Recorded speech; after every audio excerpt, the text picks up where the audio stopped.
인생은 전설 채널에 오신 것을 환영합니다. 오늘 이야기 바로 시작합니다. 퇴직 후 남편이 집에 있는 시간이 많아지자 처음 며칠은 의외로 괜찮았다. 아침에 같이 눈을 뜨고 여유롭게 밥을 차려 나누어 먹고 간단히 동네를 산책하는 시간은 오히려 신선했다. 그렇게 함께하는 낮은 처음엔 나름대로 다정했고 어쩌면 지난 몇 년간 놓치고 있었던 부부라는 이름의 틈을 메우는 기회처럼 느껴지기도 했다. 하지만 일주일을 채 넘기지 않아 그 여유가 무게를 바뀌는 걸 느꼈다. 아침엔 토스트를 굽고 점심엔 된장찌개를 끓이고 저녁엔 뭐 해 먹을지 또 고민해야 하는 일상이 반복되면서 나는 점점 피로해졌고 숨이 막히기 시작했다. 예전엔 혼자 집에 있는 시간이 많았기에 그 속에서 조용한 나만의 루틴이 있었는데 이제는 누군가의 기척이 하루 종일 집안을 채우고 있었다. 남편은 늘 부지런했고 말도 많지 않은 사람이었지만 그런 조용한 성격조차도 매일같이 옆에 머무르니 마치 공간이 더 좁아지는 기분이었다. 점심은 뭐야? 라는 말이 처음엔 그저 일상처럼 들렸지만 사흘째 되는 날부터는 그 말이 내게 의무처럼 느껴졌고 닷새째 되는 날엔 속으로 한숨부터 나왔다. 그래도 나는 웃으며 대답했다. 어제 해놓은 반찬 있으니까 찌개만 끓일게. 국만 끓이는 거야? 그럼 내가 장 봐올까? 그가 다정하게 묻는 말이었음에도 나는 속으로만 대답했다. 아니, 장 보러 가면 메뉴가 하나 늘어. 그냥 있어줘. 설거지를 하다가 손등에 묻은 거품을 물로 헹구며 나는 문득 생각했다. 왜 이렇게 사소한 일상이 피곤하게 느껴질까? 남편이 무심한 것도 아니고 도와주지 않는 것도 아닌데 왜 그의 존재가 부담으로 다가오는 걸까? 그러고 나서야 알았다.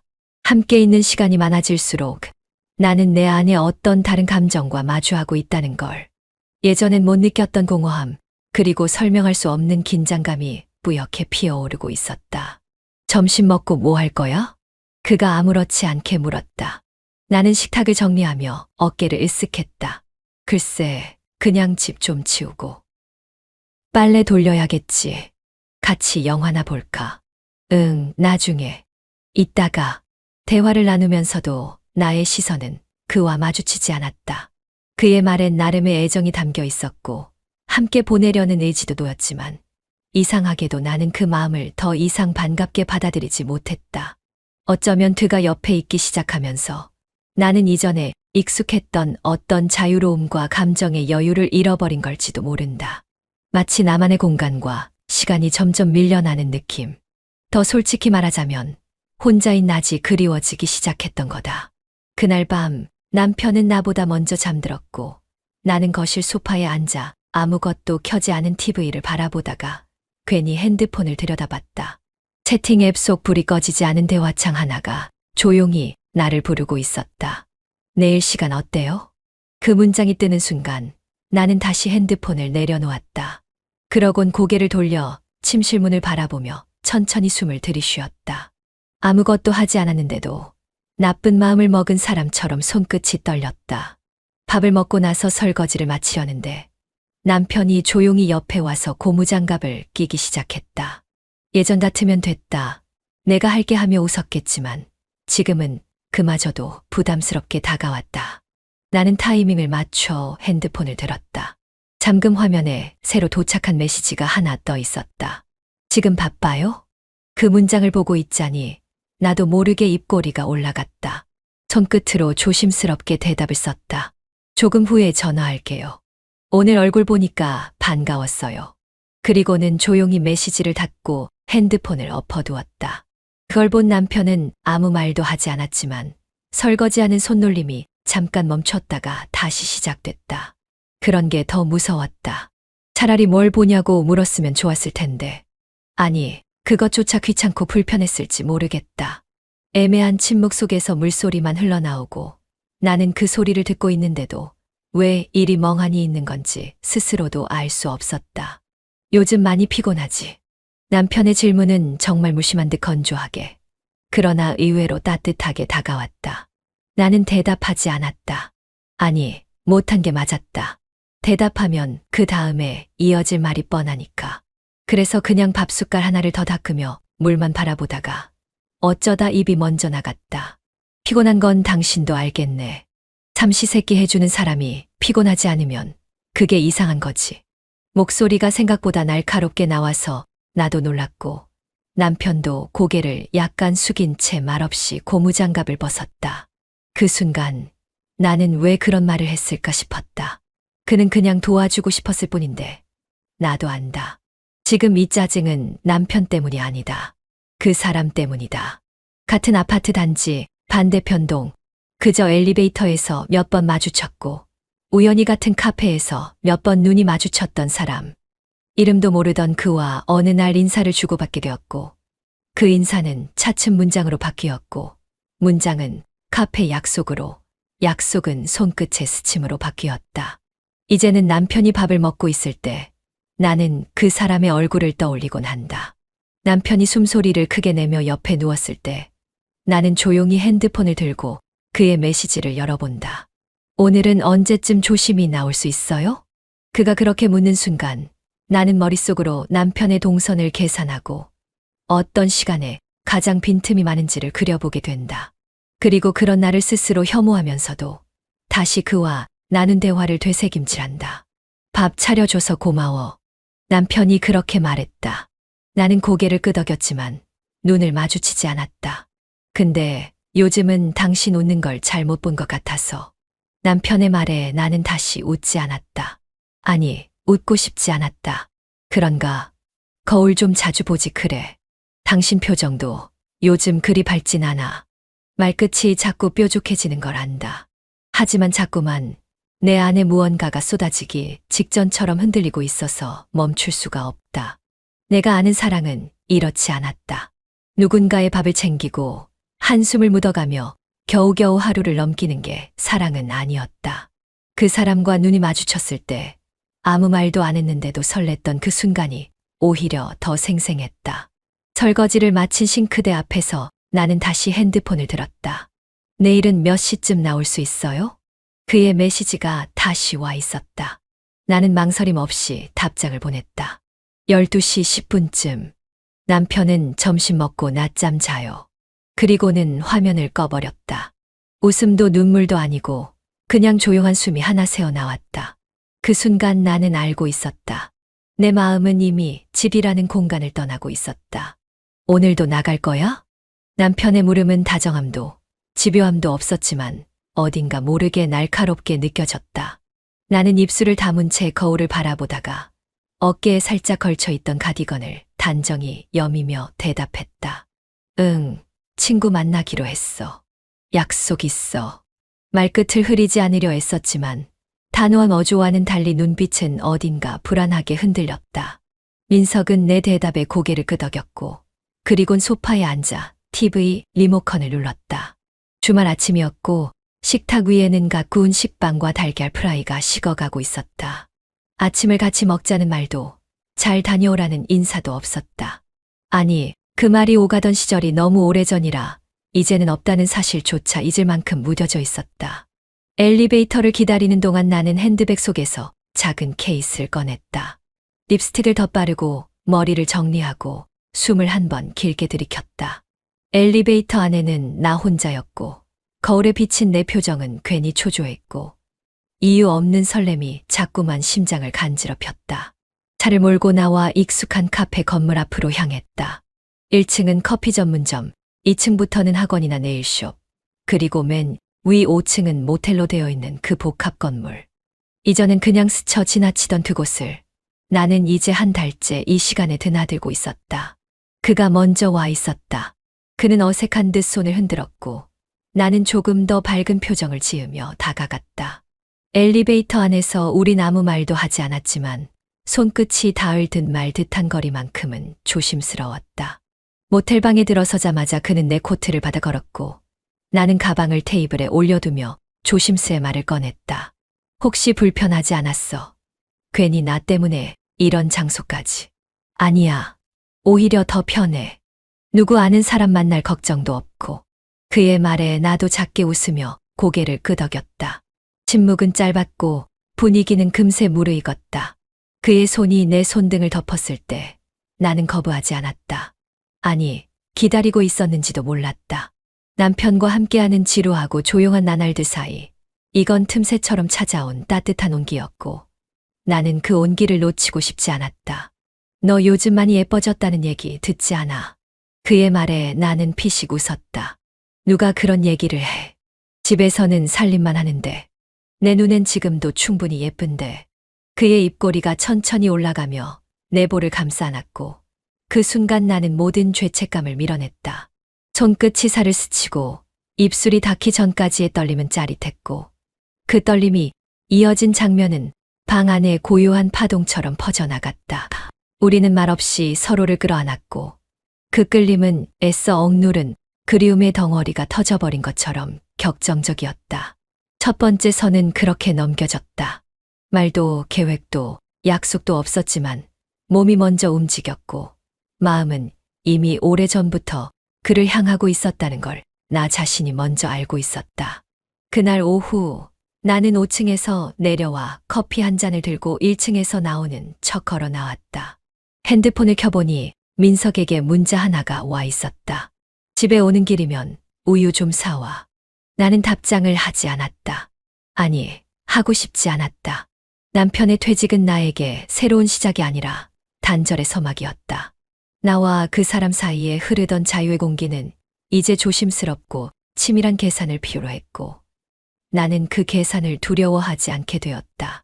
처음은 이랬지만 다음부터는 더 치밀하고 은밀해질 것이었다. 그리고 나도 알았다. 이 선택이 돌아갈 수 없는 길이라는 걸. 하지만 그날의 나는 단 한 번도 후회하지 않았다. 같이 있는 시간이 많아질수록 집은 점점 좁아졌다. 처음엔 반가웠다. 아침마다 함께 커피를 내리고 남편이 신문을 넘기는 소리도 나쁘지 않았고, 점심엔 종종 산책도 나갔지만 어느 순간부터 그가 식탁에 앉아있는 모습만 봐도 숨이 턱 막혔다. 민석은 원래 그런 사람이 아니었다. 퇴직 전까진 바쁘고 깔끔하고 대화도 가볍게 흘릴 줄 알았는데, 요즘 들어선 이상할 정도로 집 안일에 간섭을 하기 시작했다. 입을 좀 털었어. 이거 어제도 먹었던 반찬 같은데. 하는 말투 하나하나가 잔소리로 들렸고, 쌓아놓은 설거지 위에 쌓이는 스트레스처럼 그의 시선도 따갑게 느껴졌다. 아침을 차려주고 나면 점심을 생각해야 했고, 점심을 치우자마자 저녁 걱정이 밀려왔다. 밥을 짓는 게 아니라 눈치를 보는 일이 되니 아침 해가 뜨는 게 부담스럽기까지 했다. 그런 날엔 자꾸 그 사람의 얼굴이 떠올랐다. 처음엔 엘리베이터에서 가볍게 인사를 주고받았던 사이였는데, 조깅을 하다 우연히 몇 번 더 마주치고 말이 길어지고 어느 순간부터는 메시지를 주고받기 시작했었다. 대화는 가볍고 유쾌했다. 남편 퇴직하고 불편하죠 라는 말 한마디에 숨겨뒀던 감정들이 터져 나올 뻔했고, 그는 그 모든 걸 눈치채듯 웃어넘겼다. 그 웃음이 다정하게 느껴졌고, 어쩌면 나는 그 다정함 하나에 흔들렸던 것 같았다. 설거지 내가 해줄까? 민석이 묻는다. 나를 도와주겠다는 말이지만 목소리 끝이 너무 부드러워서 오히려 견딜 수가 없었다. 됐어. 괜찮아. 그냥 있어. 괜찮긴 뭐가 괜찮아. 표정이 요즘 왜 그래? 피곤한 거야. 아니, 그냥 좀 복잡해서 그래. 복잡한 게 뭐야? 내가 있어서 불편한 거야? 순간 말이 목까지 차올랐지만 뱉을 수가 없었다. 아니야, 그런 거 아니야. 그냥 내 기분이 좀 그래서 그래. 기분이 그래서 그런 게 아니란 걸 나도 안다. 민석의 움직임 하나하나가 불편하고 눈동자가 머무는 곳마다 내 자유가 쪼그라들었다. 내가 누군가와 대화를 나누는 것도, 핸드폰을 오래 들여다보는 것도 신경 쓰는 듯한 눈빛이 점점 더 숨을 막히게 했다. 가만히 있는 것조차 누군가에 의해 관찰당하고 있는 기분. 감시자 같은 그의 존재는 어느새 집 안 구석구석까지 침투해 있었다. 반면 그 사람은 묻지 않았다. 어디 갔다 왔는지, 뭐 했는지 따지지 않았고, 그냥 듣기만 했고, 고개를 끄덕이며 웃을 뿐이었다. 그 웃음 하나로 하루를 버틸 수 있을 정도였고, 민석의 말투와 걸음걸이, 질문 하나까지도 더 이상은 참기 어려운 무게처럼 가슴에 얹혀갔다. 세탁기 돌아가는 소리에 멍하니 앉아 있다가 문득 손목에 걸려있는 팔찌를 내려다보게 됐다. 그 사람이 처음 선물해 준 거였다. 민석과는 한 번도 주고받은 적 없던 그런 사소한 선물. 그가 좋았다. 자주 보고 싶었다. 그 사실이 죄책감으로 이어지기 전에 오히려 그가 내 유일한 숨통이란 사실이 더 크게 자리 잡았다. 오늘 저녁도 같이 먹자며 민석이 말을 건넸다. 오늘은 뭐 먹지? 삼겹살이나 구울까? 나는 고개를 끄덕이며 대답했다. 그래, 그러자. 삼겹살 좋지. 그러면서 속으로는 내일 약속 시간을 다시 떠올리고 있었다. 삼겹살은 굽지 않아도 된다. 그건 그와 먹기로 한 메뉴였으니까. 점점 더 민석은 내게서 멀어져 갔고 나는 멀어질수록 그와 가까워졌다. 마치 정해진 결말처럼 피할 수 없는 방향으로. 그날은 마치 오래전부터 약속된 것처럼 모든 흐름이 자연스러웠다. 민석이 아침부터 괜히 기분이 좋아 보였고 나 역시 그 기분에 맞춰 밥상을 차렸다. 정갈하게 썬 김치 옆엔 멸치볶음을 얹었고 된장국엔 감자와 호박을 적당히 넣었다. 식탁에 앉은 민석은 평소보다 많이 말이 없었다. 무언가를 눈치챘나 싶어 순간 심장이 철렁 내려앉았지만 그는 그저 국을 뜨며 말했다. 점심은 내가 간단히 먹을게. 내가 마트라도 다녀오지 그래. 평소와 다를 바 없는 말이었다. 그런데 어쩐지 그 말이 허락처럼 들렸다. 나가라는, 오늘은 괜찮다는 묵인처럼. 현관에 나서면서 속삭이듯 중얼거렸다. 마트 다녀올게. 저녁에 필요한 거 생각나면 문자 줘. 민석은 고개만 끄덕였다. 주차장으로 내려가기 전 손가방 속에 있던 작은 리모컨을 눌렀다. 남편의 스마트폰에 깔아둔 위치 추적 앱이 연동되며 현재 좌표가 집 내부로 고정되었다는 신호를 받았다. 집에 머무르는 이상 그는 내가 어디 있는지도 누구와 있는지도 알 수 없다. 나는 그렇게 민석의 눈을 피해 가장 가까운 곳으로 향했다. 같은 단지, 다른 동. 오늘은 장소를 옮겼다. 그는 이미 도착해 있었다. 5층 모텔방. 늘 그렇듯 복도 끝, 간이 테이블과 소파가 함께 있는 구조였다. 방문을 여니 익숙한 향이 먼저 반겨왔다. 향수도 아니고 방향제도 아니고 그 남자만의 온도 같은 것이 공간 안에 퍼져 있었다. 나보다 조금 일찍 도착해 있었다는 그가 창가 쪽 소파에 앉아 웃었다. 오는 길 안 막혔어. 응. 오히려 오늘은 민석이 먼저 마트 가라더라. 타이밍 딱 좋았어. 그는 캔맥주 2개를 꺼내더니 하나를 나에게 건넸다. 아직도 위치 추적돼. 나는 캔을 열며 고개를 끄덕였다. 응. 앱으로 연결해놨어. 지금도 집 안에 있는 거 확인했어. 그 사람은 내가 마트에 있다고 믿고 있으니까. 대화는 언제나처럼 간단했다. 복잡한 이야기는 잘하지 않았다. 그저 지금 우리 둘만이 알아들을 수 있는 말들로 대화가 이어졌고 간단한 눈짓과 손끝에 감정이 섞여 있었다. 맥주를 들이켜며 나는 그에게 물었다. 우리 진짜 이렇게 계속 만나는 게 괜찮은 걸까? 그는 망설임 없이 답했다. 내가 오는 날은 난 숨을 쉴 수 있어. 다른 거 다 몰라도 그건 분명해. 내 마음이 무너지는 소리가 났다. 민석에게는 미안했다. 그래도 나는 이 사람의 말 한마디가 더 살아있는 느낌이었다. 우리는 오래 말하지 않았다. 그냥 창밖을 보고 침대 옆에 놓인 조명을 켰다 껐다 반복하다가 마주 앉은 두 손끝이 맞닿았다. 따뜻하다는 생각이 들기 전 먼저 움켜쥔 건 나였다. 불륜이었지만 사랑이 아니라고는 말 못하겠다. 어쩌면 애초부터 나는 그에게 마음을 조금씩 내어주고 있었던 걸지도 모른다. 그의 손이 내 허리에 닿았고 나는 멈추지 않았다. 입술이 닿기 전 그는 한 번 더 물었다. 민석은 너한테 잘해? 나는 눈을 감고 대답했다. 잘해. 너무 잘해서 답답해.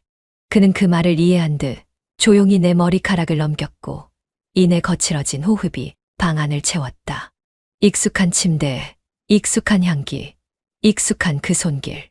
처음이 아니었지만 오늘은 유독 숨이 가빴다. 감정이 고조된 건지 아니면 죄책감이 누그러든 건지는 알 수 없었지만 선을 넘는 순간은 아주 짧고 아주 명확했다. 몇 번이나 망설였던 그 손길이 오늘은 단 한 번도 멈추지 않았고 내가 먼저 그를 당겼다. 끝나고도 우리는 오래 앉아 있었다. 말없이 등을 쓰다듬고 조용히 한숨을 나눴다. 밖은 아직 해가 중천이었고 민석은 아마 소파에서 뉴스를 보고 있을 것이다. 그가 묻는다. 다음엔 언제 볼 수 있어? 나는 대답하지 않았다.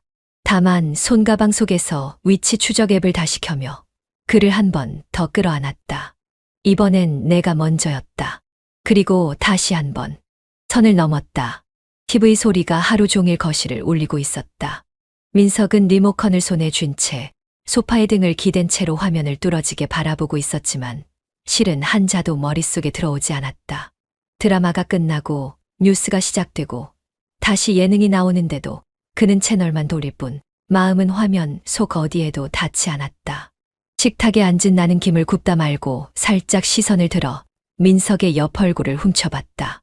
그 눈빛이 왠지 나를 보고 있는 것 같아서 순간 손이 멈췄다. 오늘은 밥이 일찍 되네? 민석이 말을 걸어왔다. 당신이 TV에서 눈 안 떼고 있어서 그런 거 아냐?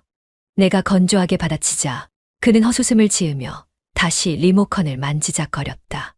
그래도 밥 냄새는 좋다. 요즘은 집밥이 제일 맛있어. 그 말에 대꾸를 하지 않았다.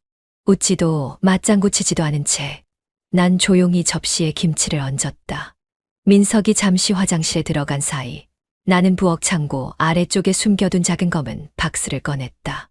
몇 주 전 설치한 몰래카메라의 전원 상태와 각도를 다시 한번 점검했다. 각도는 식탁을 중심으로 소파와 거실의 절반 이상을 포착할 수 있게 되어 있었다. 카메라와 연동된 내 핸드폰 앱을 열어 오늘 민석의 동선이 기록된 걸 확인했다. 거실, 부엌, 화장실, 다시 거실. 그는 정말 어디도 가지 않았다. 하루 종일 나와 같은 공간에 머물러 있었지만 이상하리만치 멀게 느껴졌다. 세리나. 민석의 부름에 나는 움찔했다. 응. 요즘은 나랑 얘기하기 싫어. 그의 물음은 생각보다 날카롭지 않았다. 담백했지만 묘하게 깊숙이 파고들었다. 나는 눈을 피한 채 조용히 물컵을 씻으며 말했다. 그런 말은 왜 해? 피곤한 하루였을 뿐이야. 나 하루 종일 집에 있었어. 피곤할 것도 없었고 나도 지루했지. 그러니까 나까지 붙잡지 말고 그냥 쉬어. 대화는 짧게 이어졌지만 말끝마다 날이 서 있었다. 민석은 내 대답에 더 말을 잇지 않고 고개만 끄덕이며 다시 소파로 향했다.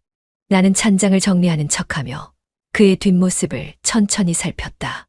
어깨는 다소 무겁게 처져 있었고 고개는 화면을 향하고 있었지만 눈은 살짝 다른 곳에 머물러 있는 듯 느껴졌다. 남편은 눈치를 채고 있을까? 아니면 정말 아무것도 모른 채 있는 걸까? 나는 몰래카메라를 설치한 여자가 되었고 위치 추적을 통해 남편의 스마트폰 좌표를 매일 확인하는 여자가 되어 있었다.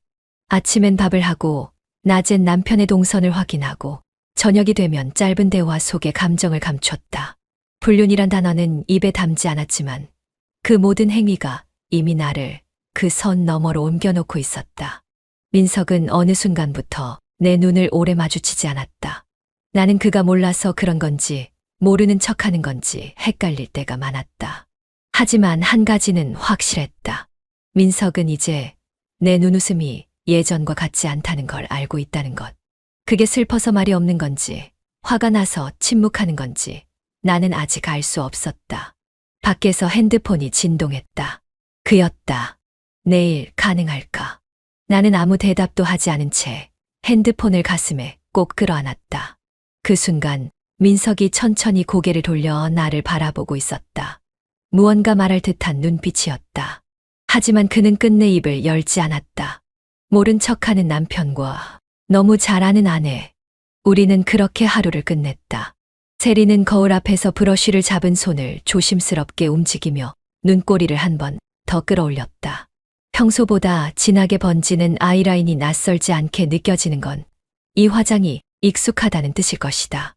립스틱을 입술 안쪽에 톡톡 두드리며 펴 바르고 머리카락은 가볍게 말아올려 묶었다. 풀기를 반복하다가 결국 아래로 자연스럽게 흘러내리도록 두었다. 평소였다면 옷장 속에서 제일 무난한 트레이닝이나 원피스를 꺼냈겠지만 오늘은 달랐다. 그가 좋아하던 그 셔츠, 가볍고 부드러운 촉감의 아이보리색 블라우스를 천천히 꺼내 입었다. 단추를 채우는 손끝에 잠시 머뭇거림이 있었다. 오늘은 아마도 마지막이 될 것 같았기 때문이다. 여보, 나 오늘은 좀 늦을 것 같아. 친구들하고 저녁까지 약속 잡혔어. 응. 그래, 조심해서 다녀와. 민석은 소파에 앉아 있었고 리모컨을 만지작거리며 TV를 켜지도 끄지도 않은 채 그저 멍하니 바라보고 있었다. 대답은 했지만 눈은 마주치지 않았고 그의 표정에는 어떤 감정도 읽히지 않았다. 세리는 그 눈빛이 괜히 불편했다. 아예 화를 내거나 의심을 하던가 아니면 관심이라도 있던가. 이건 그냥 피곤함이거나 무관심이거나 둘 중 하나일 텐데.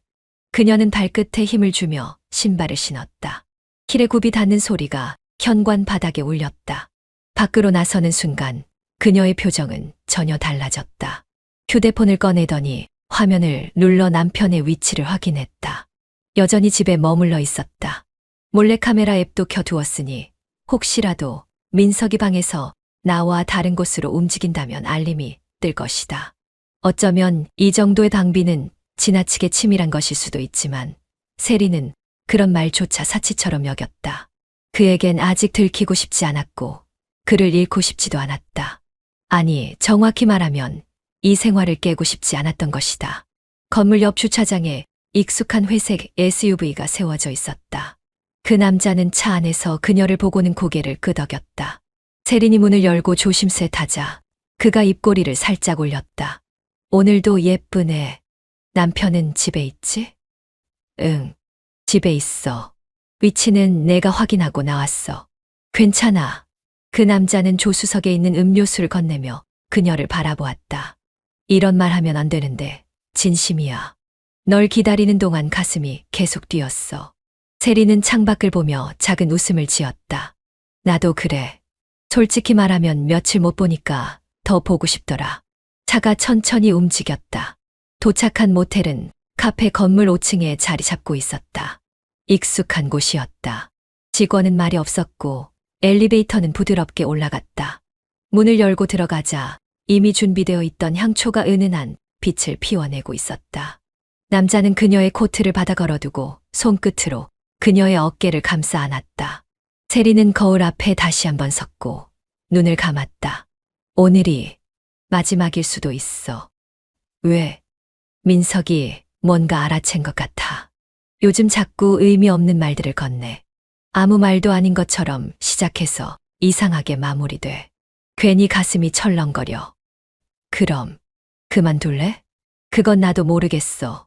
오늘은 그냥 아무 생각 안 하고 싶어. 남자는 아무 말도 하지 않았다. 대신 그녀의 손을 잡고 침대 가장자리에 앉았다. 손끝이 닿은 그 감촉, 익숙한 듯 낯선 떨림이 둘 사이를 흐르고 있었다. 그리고 그 떨림은 천천히 그러나 분명하게 진동을 만들어냈다. 입술이 맞닿는 데에는 망설임이 없었고 손길은 오래된 연인처럼 부드럽고 조심스러웠다. 세리는 잠시 눈을 감았고 이 시간이 끝이 나도 괜찮다고 스스로를 다독였다. 어쩌면 다시는 돌아오지 않을 이 감정이 그녀가 붙들 수 있는 유일한 위로 같았다. 그날 밤 모텔방 안은 너무도 조용했고 두 사람은 더 이상 어떤 말도 하지 않았다.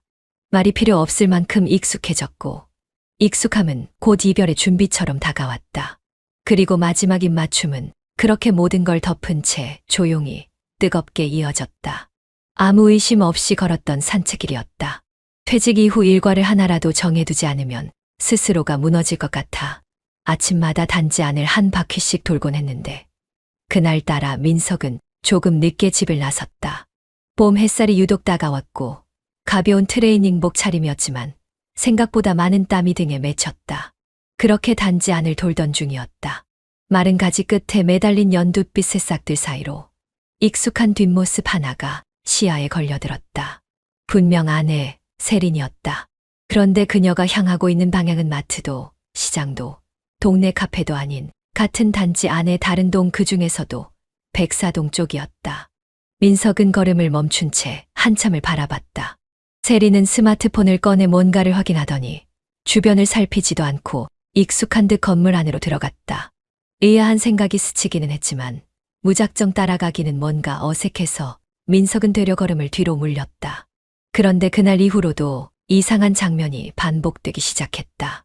하루는 장을 보러 나간다던 세린이 마트와는 전혀 반대 방향으로 걷는 모습이 목격되었고, 또 하루는 운동 간다던 날에 백사동 쪽 벤치에 앉아 통화를 하는 모습이 얼핏 스쳐 지나갔다.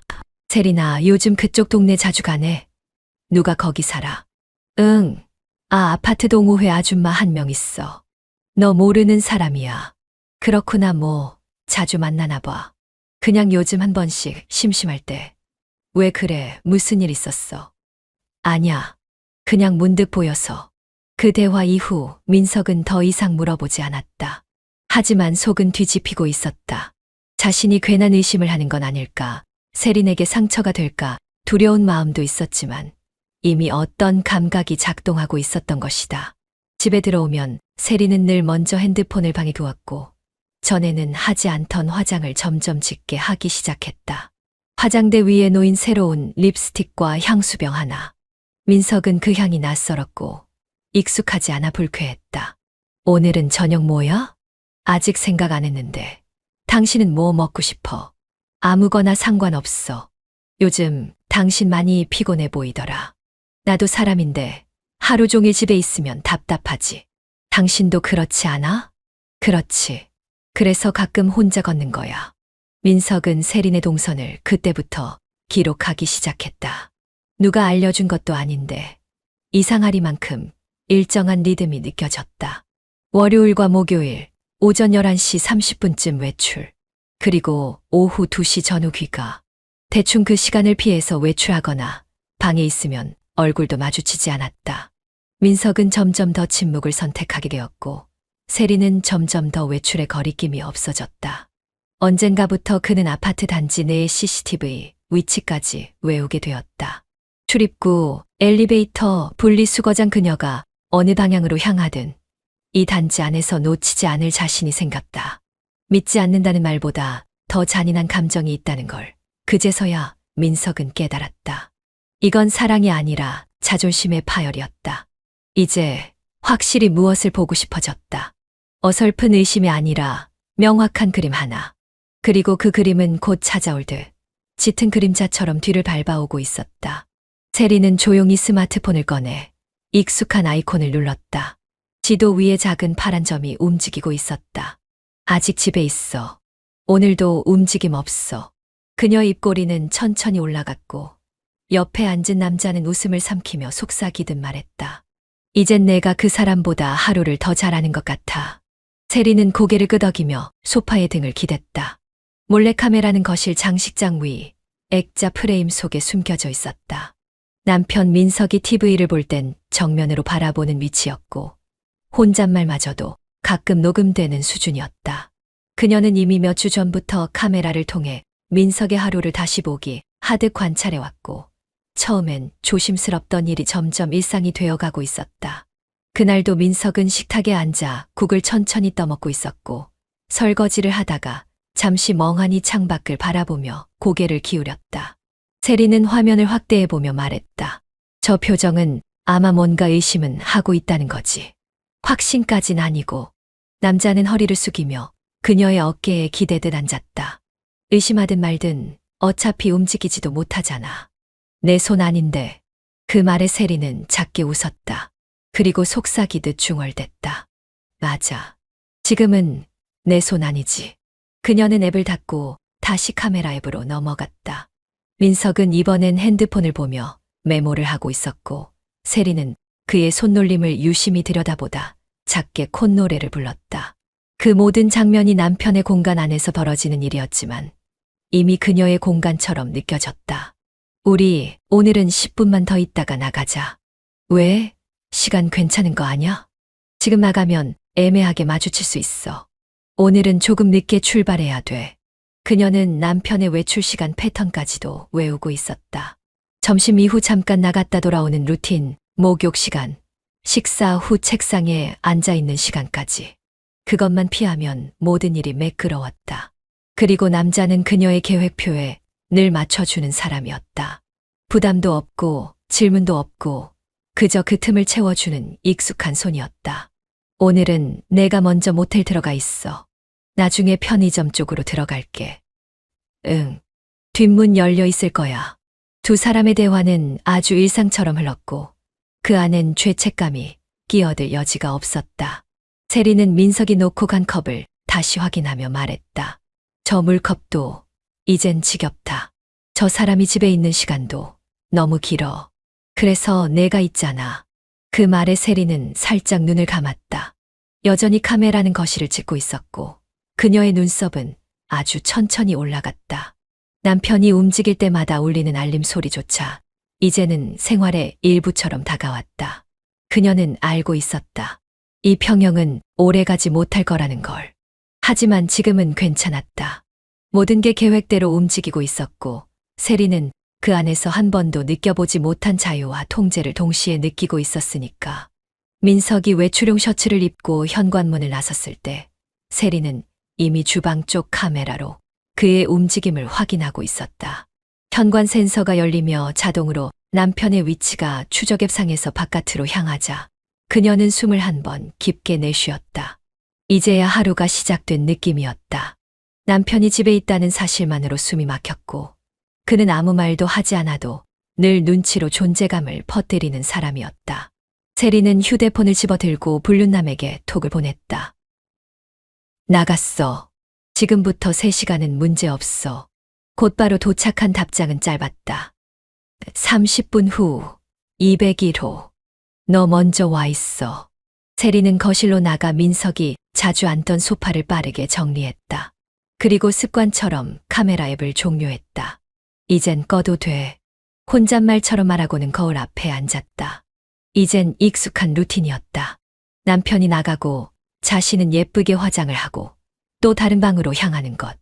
늘 긴장과 설렘 사이를 오가던 첫 만남은 이젠 다정한 점심 식사처럼 편안해졌고 익숙해진 손놀림 속에서도 아직 긴장감은 남아 있었다.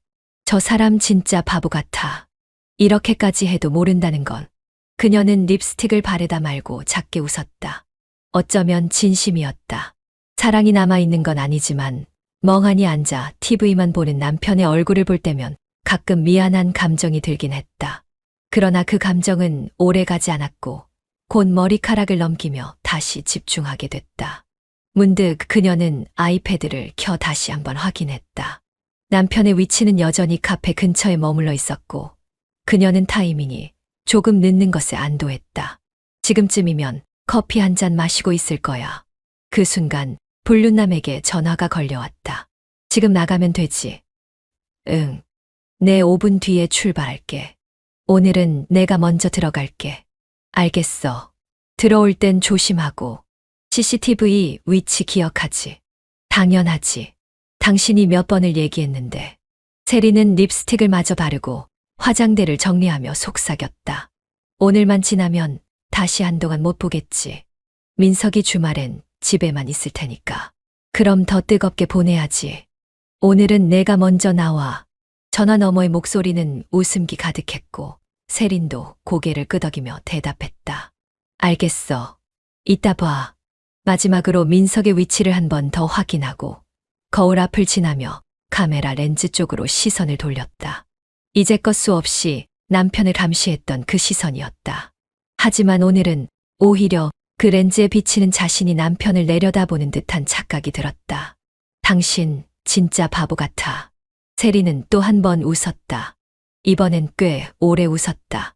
민석은 이제 웬만한 날씨에 관계없이 산책을 나가는 척하며 차에 블랙박스를 체크하는 게 일상이 됐다.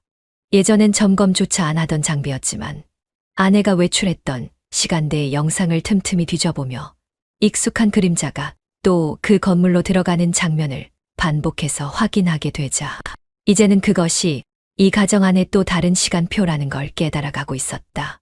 매주 수요일 그리고 금요일 오후 2시를 넘기면 아내는 빠짐없이 외출했고 2시간 이내로 돌아왔다.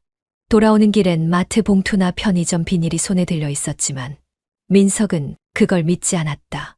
오히려 그 비닐이 증거가 되어가고 있었다. 카메라 화면 속 아내는 늘 똑같은 안주와 같은 브랜드의 캔맥주를 고르며 뒷문으로 사라졌고 그 뒤엔 늘 정해진 간격으로 익숙한 남자의 뒷모습이 나타났다. 처음에는 단순한 우연일지도 모른다고 생각했던 그 그림자가 이제는 불륜의 상징처럼 선명하게 다가왔다. 세리는 오히려 점점 대담해지고 있었다. 남편이 아무 말도 하지 않자 안심이 된 듯 집에서 화장을 하며 당당히 전신 거울 앞을 서성였고 방 안에 카메라를 끄는 동작조차 익숙하고 자연스러웠다. 민석은 그 행동 하나하나를 눈에 새기며 더는 가만히 있을 수 없다는 결심을 굳혔다. 당신 요즘 많이 나가는 것 같아. 응, 뭐가? 수요일, 금요일마다 꼭 그 시간에 나가잖아. 친구 만나고 장 보고 그런 거지. 왜? 별로야. 그 시간. 별로. 뭐가 별로인데? 민석은 세린의 시선을 피하지 않고 바라보았다. 뭔가 묻기보다는 이미 알고 있다는 눈빛으로. 하지만 세린은 익숙한 웃음으로 대답을 회피했고 곧장 식탁으로 향하며 화제를 바꿨다. 그날 밤 민석은 조용히 노트북을 켰다. 오래전부터 비워뒀던 개인 폴더 하나를 열었고 블랙박스에서 추출한 파일들을 날짜별로 정리했다. 그 속엔 한 장면이 반복되고 있었다. 같은 거리, 같은 건물, 같은 뒷모습. 그의 손가락은 마우스를 움직이다 말고 멈췄고 짧은 한숨이 흘러나왔다. 이제 그만 확인해도 되겠다. 라는 말은 자신에게 하는 것이었고 동시에 이제 다음 단계를 밟을 준비를 하자는 독백이기도 했다. 민석은 다음 폴더를 열었다. 그 안엔 세린의 핸드폰 위치가 찍힌 로그 파일이 들어있었다. 결혼 초의 장난처럼 설치해뒀던 부부 위치 공유 앱. 세린은 잊고 있었고 민석은 삭제하지 않았다. 그는 조용히 며칠치 기록을 확인했고 예상했던 패턴이 선명하게 찍혀 있었다. 한치의 오차도 없어. 혼잣말로 중얼이며 노트북을 덮고 일어섰다. 거실로 나와 TV를 켰지만 화면은 보이지 않았고 귓가엔 같은 말만 맴돌았다. 이제 나도 웃고 싶다. 당신처럼. 민석은 노트북을 다시 켜기까지 몇 분을 거실 창가에서 서성였다. 빛은 이미 사라졌고 아파트 단지의 가로등은 희미하게 흔들리고 있었다.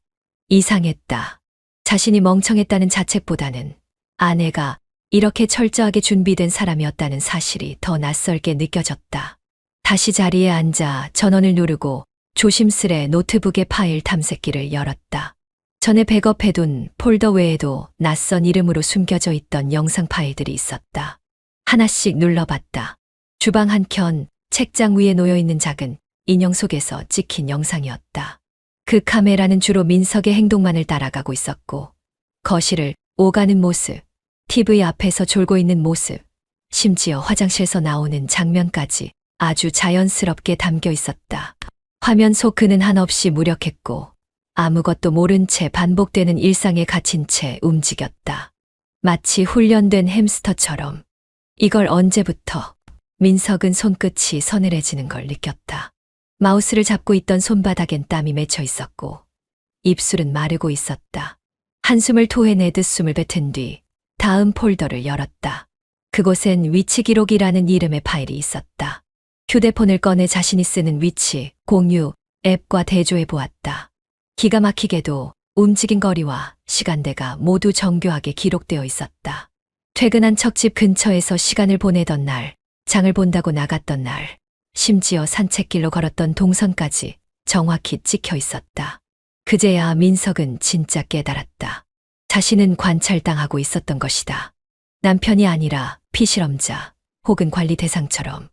머리가 아찔해지며 온몸이 뜨겁게 달아오르기 시작했다. 그때 방문이 살짝 열렸다. 세린이었다. 머리를 감고 나온 듯 젖은 머리카락에서 샴푸 향이 은은히 번졌고 눈가는 약간 부어 있었다. 아직 안 자? 응. 좀 뒤척이게 되더라고. 요즘 왜 그래? 말도 없고 계속 무표정이고 뭔가 꿍하고 있어 보여. 민석은 억지 미소를 지으며 고개를 저었다. 그냥 피곤해서 그래. 잠이 예전처럼 쉽게 안 와. 세리는 눈치를 보다가 슬며시 다가와 그의 어깨를 주물렀다. 내가 요즘 좀 무신경했지. 당신 신경 많이 쓰고 있다는 거 알아. 나도 노력할게. 민석은 천천히 그녀의 손을 떼며 말했다. 아니야. 신경 써줘서 고마워. 다만 요즘은 조금만 조용히 있고 싶어서 그래. 그 말을 들은 세리는 미묘한 눈빛을 남기고 방으로 돌아갔다. 문이 닫히자마자 민석은 다시 노트북 화면을 응시했다. 손가락은 천천히 키보드를 눌렀고 복사 명령어와 함께 작은 USB가 깜빡이기 시작했다. 그는 한참 동안 그 USB를 응시했다. 그리고 중얼거렸다. 이제 이건 내 무기다. 민석은 밤새 단 한숨도 자지 못했다. USB에 저장된 영상과 위치 기록, 거기 담긴 굴욕적인 자신을 몇 번이고 반복해서 봤다. 분노가 아니라 침묵이, 억울함이 아니라 허무가 먼저 찾아왔다. 그러다 문득 머릿속에 한 사람이 떠올랐다. 예전 직장에 함께 있었던 후배였다. 워낙 눈치 빠르고 행동도 과감한 녀석이었다. 믿을 수 있는 사람은 이제 그뿐이라는 생각이 들었다. 그는 주저없이 핸드폰을 들고 번호를 눌렀다. 짧은 신호음이 2번 울리고 익숙한 목소리가 들려왔다. 형, 웬일이세요? 요즘 연락도 없으시더니. 민석은 잠시 숨을 고른 뒤 목소리를 낮췄다.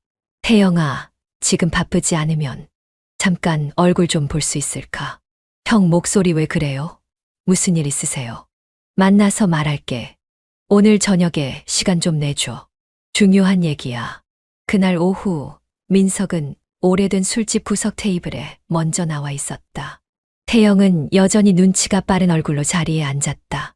형, 얼굴이 왜 그래요? 무슨 일 있었어요? 민석은 소주를 한 잔 따라 마신 뒤 준비해둔 USB를 조심스레 꺼냈다. 말없이 건넨 뒤 짧게 말했다. 저기 들어있는 영상 좀 봐줘. 그리고 내가 날 좀 도와줬으면 해. 태영은 노트북을 열고 영상을 돌렸다. 몇 초가 지나지 않아 표정이 바뀌었고 다음 장면으로 넘어갈수록 입술을 질끈 다물었다. 이거 형수님이 계획한 거라고요? 그래. 형, 이거 너무 심하네요. 이 정도면 태영아, 내가 누구한테 부탁 잘 안 하는 거 알지? 이번엔 너밖에 없어. 민석의 말에 태영은 고개를 천천히 끄덕였다. 알겠습니다. 도와드릴게요. 계획은요? 내일 아침 아내가 나간다고 할 거야. 장 본다고 하거나 친구 만나러 간다고 하겠지. 넌 그때부터 따라가. 난 일단 집에 있을 테니까 위치 추적을 해도 문제 없을 거야. 혹시나 싶어서 형수님 차 번호 좀 주세요. 그리고 여관이나 모텔 주변은 제가 따로 사진도 찍어둘게요.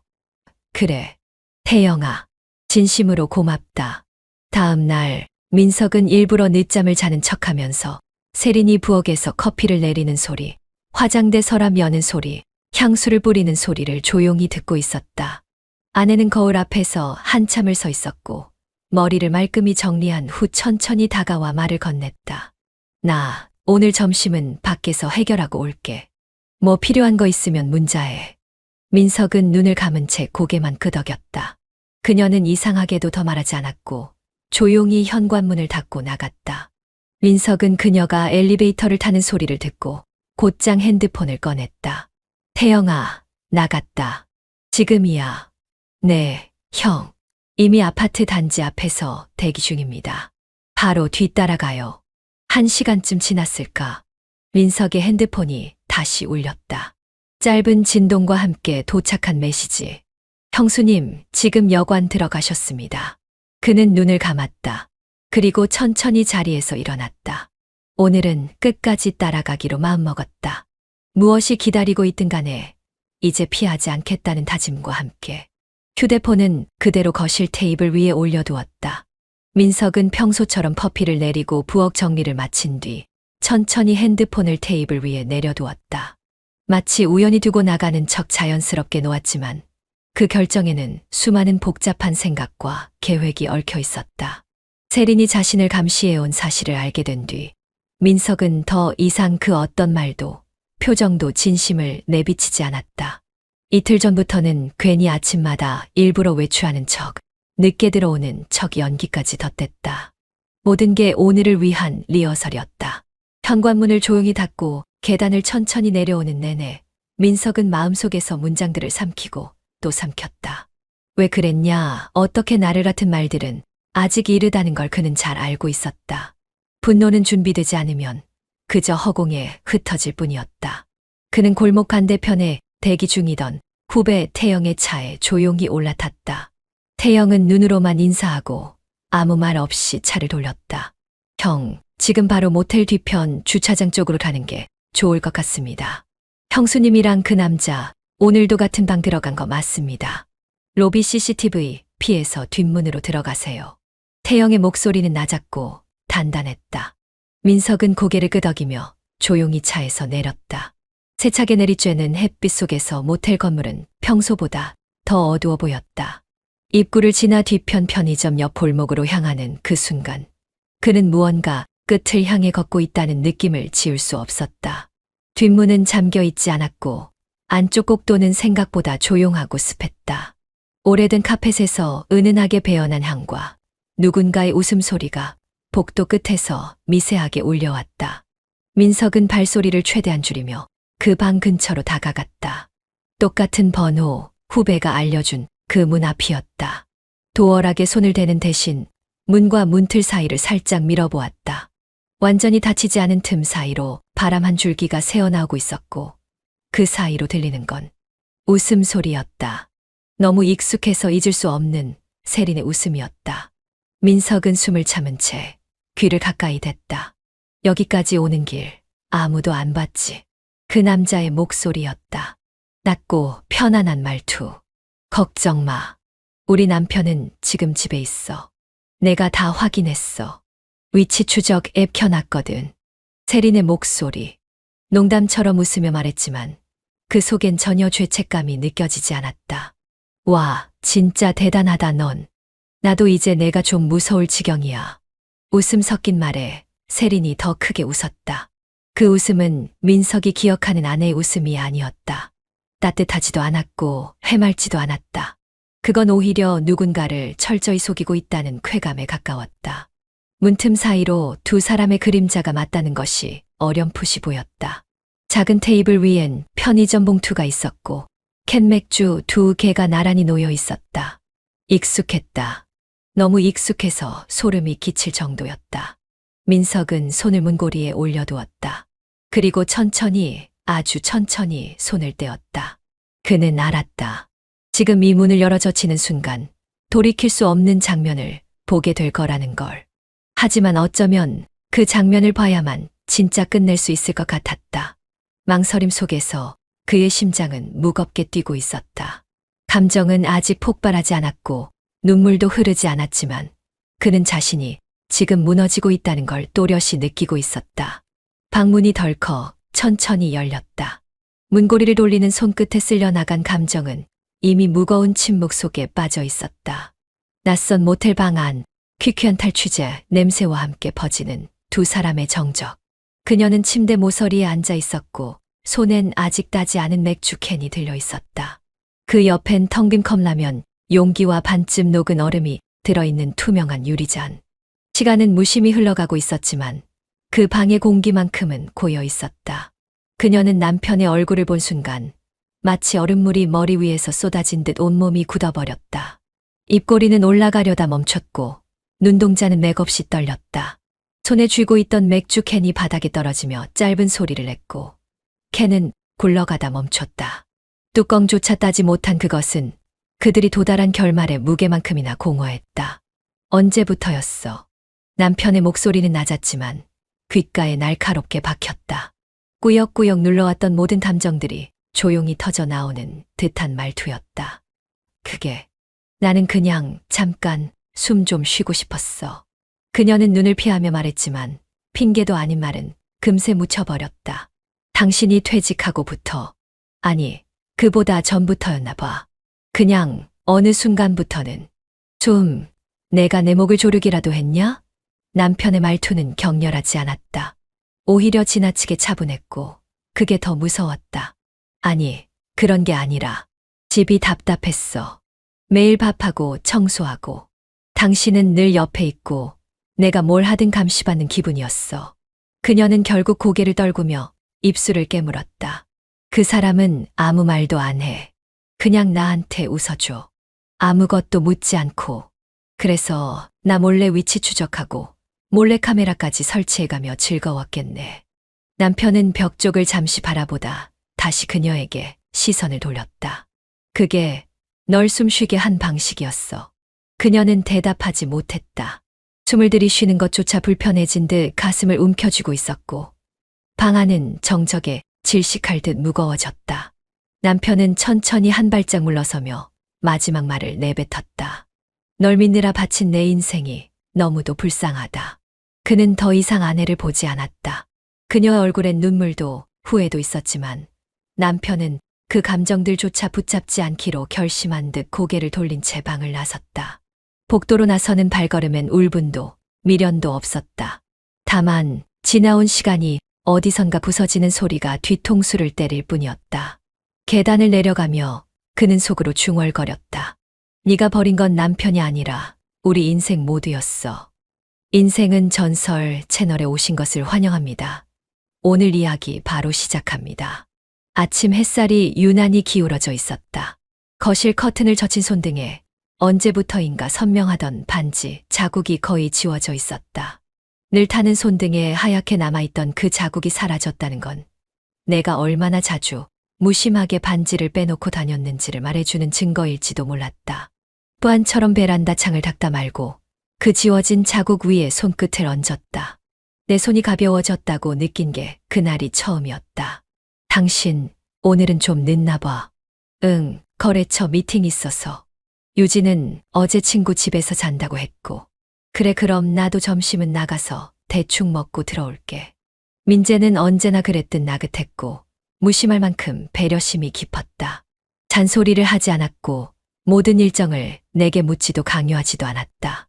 그게 고맙다고 생각했지만 문득 어떤 날엔 그 고요가 멍하게 느껴지기도 했다. 유진이 성인이 되고 나서부터는 집안에 기계 돌아가는 소리만 울렸다. 밥솥, 세탁기, 청소기, 냉장고 사람 말소리는 잘 들리지 않았다. 어디쯤 가는데? 강남 쪽. 언니네 가게 잠깐 들렀다 오려고. 거짓말은 아니었다.